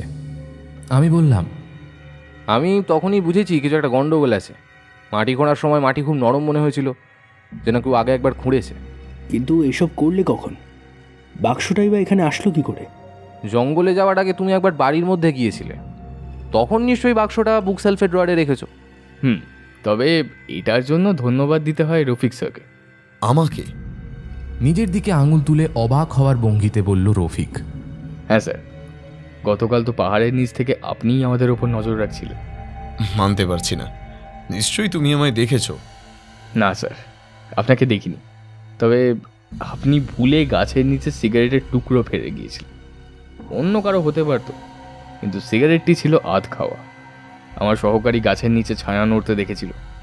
আমাদের পাহাড় থেকে নামতে দেখে আপনি ওখান থেকে সরে গিয়েছিলেন। ফলে সিগারেটটা আধ খাওয়া ছিল। সিগারেটটি ছিল নেভি কাট, আর আজ আমরা আপনাকে সকালবেলা নেভি কাট খেতেই দেখেছি। ওখান থেকেই আমার মনে সন্দেহ হয়েছিল সারাক্ষণ আমাদের ওপর কেউ না কেউ নজর রাখছে। মজার ব্যাপার হলো ওখানে রফিকের ওপর নজর রাখছিল অন্য কেউ। সেটা হতে পারে 2 ভাই বোন বা ইব্রাহিম, আমি ঠিক নিশ্চিত করে বলতে পারবো না। বাক্সটা তো ওই পাঁচিলের মাটির তলায় ছিল, তাই না? জিজ্ঞেস করলেন পুলিশ সুপা। মাথা দোলালো অগ্নিশমান। হ্যাঁ, বৃষ্টির জন্য সেদিন আর খোঁড়াখুড়ি করতে পারিনি। দিনের বেলায় ডায়েরিটা আর ছোট বাক্সটা কেউ না কেউ আমাদের হাত থেকে নিয়েই নিত, আর হয়েছেও তাই আগের দিন রাত্রিবেলা ওই এক ফাঁকে গিয়ে ডায়েরিটা ছোট বাক্সটা তুলে নিয়ে চলে আসি। রাতের বেলা কিভাবে বুঝলে কোথায় খুঁড়তে হবে? বলতে চাইছি, রাতের বেলায় তো আর বিদ্যুতের খুঁটির ছায়া থাকে না। প্রযুক্তি, ওট্রাসের সাহায্যে। ওট্রাস? সেটা আবার কি? ওটা একটা ডিভাইস ম্যাডাম, ট্র্যাকার হিসেবে কাজ করে। ওটার বোতামের মতো দেখতে জিনিসটা রেখে এসেছিলাম খুঁটি ছায়ার মাথায়, ফলে ব্লুটুথ হেডফোনের সিগন্যালের মাধ্যমে জায়গাটা চিনতে তেমন অসুবিধা হয়নি। বাহ, চমৎকার। বরাবরের মতোই সামনাসামনি প্রশংসা একটু অপ্রস্তুত হয়ে পড়ল অগ্নিশমান। ঘড়ির দিকে তাকালো রফিক। আজ রাতেই আমাদের ফ্লাইট। শাহরিহার ইব্রাহিমকে নিয়ে সোজা তুলে দেব বাংলাদেশ পুলিশের হাতে, তারপর যা করার ওরা করবে। আপনাদের অসংখ্য ধন্যবাদ। যদি কখনো বাংলাদেশে আসেন তাহলে অবশ্যই আমাদের সঙ্গে দেখা করবেন। তারপর একে একে আমাদের সাথে হাত মেলালো রফিক আর হাবিবুল, সবশেষে পুলিশ সুপা। তারপর তারা বেরিয়ে গেল। অগ্নিশমান ডায়েরিটা তুলে দিল মিসেস নিবেদিতার হাতে, বলল, কিভাবে যন্ত্রটি তৈরি করা হয়েছে সব এখানে লেখা আছে। আর মিস্টার সান্যাল তার সারা জীবনের কষ্টার্জিত অর্থ সব জমিয়ে এই ডায়মন্ডের টুকরোটি আপনার জন্য রেখে গেছে। আমার কিন্তু একটা প্রশ্ন রয়েছে, নতুন ল্যাবটা বাড়ির ঠিক কোথায় কেউ বলতে পারবে? ওই ঝুপড়িটি ডক্টর সান্যালের নতুন আর পুরনো ল্যাব। তাহলে উনি বলেছিলেন যে মোহিনীকুঞ্জের নিচে নতুন ল্যাব করেছেন। উনি যখন বলেছিলেন নিশ্চয়ই সেখানে মিস্টার বসু উপস্থিত ছিল। তার মানে বলতে চাও উনি মিথ্যা বলেছেন? সেটাই তো স্বাভাবিক। মিথ্যে বলেছিলেন কারণ মিস্টার বসুকে তিনি সন্দেহ করেছিলেন। নতুন ল্যাব খুঁজতে গিয়ে মিস্টার বসুরা ঝুপড়ির ওপর নজর রাখবে না। এই সুযোগে ডক্টর সান্যাল তার গবেষণা চালিয়ে দ্বিগুণ দূরের শব্দ শোনার যন্ত্রটি আবিষ্কার করেন। সোহম, তুমি বলেছিলে ঝুপড়িটিতে যাওয়ার একটাই রাস্তা ছিল, অনেকদিন মানুষের পা না পড়ায় হারিয়ে গেছে। আসলে ডক্টর সান্যাল ইচ্ছে করেই ওরকমটা করেছিলেন। ঝুপড়িটিতে যাওয়ার জন্য তিনি সুড়ঙ্গ ব্যবহার করতেন, যেটা দিয়ে আমরা বেরিয়ে এসেছি। আর সুড়ঙ্গ কখনো অত পরিষ্কার হয় না। ডক্টর সান্যাল নিজেই সেটাকে পরিষ্কার রেখেছিলেন, যার ফলে মিস্টার বসুর নতুন ল্যাবের ওপর তীব্র বিশ্বাস জন্মায়। তাহলে আজ আমরা আসি ম্যাডাম। চেয়ার ছেড়ে উঠে দাঁড়ালো অগ্নিশমান। সোহম বলল, আরে এত তারা কিসের? পার্টিটা উপভোগ করে যাও। পার্টি? হ্যাঁ, আজ দিদির জন্মদিন, আর ডক্টর সান্যাল ঠিক এই দিনে ওপর থেকে তার উপহার পাঠিয়ে দিয়েছেন। এটা কি কাকতালীয়? আমরা একে অপরের চোখাচোখি করলাম। পরিচারিকাকে কেক নিয়ে আসতে বলল সোহম। কেক কেটে একে একে সকলকে কেক খাইয়ে দিলেন মিসেস নিবেদিতা। সকলে যখন অনুষ্ঠান উদযাপনে ব্যস্ত, এদিকে তখন অগ্নিশমান সেনগুপ্ত ব্যস্ত রসগোল্লা সাবার করতে।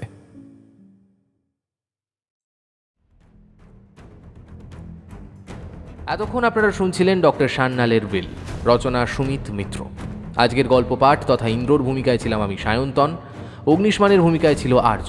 অন্যান্য চরিত্রে আমার সাথে ছিল দিব্যেন্দু, তৃষা, শঙ্খ, প্রভাকর, পার্থ, সৌভিক, সৌরভ, নীল, ব্রতদীপ, অগ্নি, সোনিয়া, ঋদ্ধি, সৃষ্টি, ইন্দ্রনীল।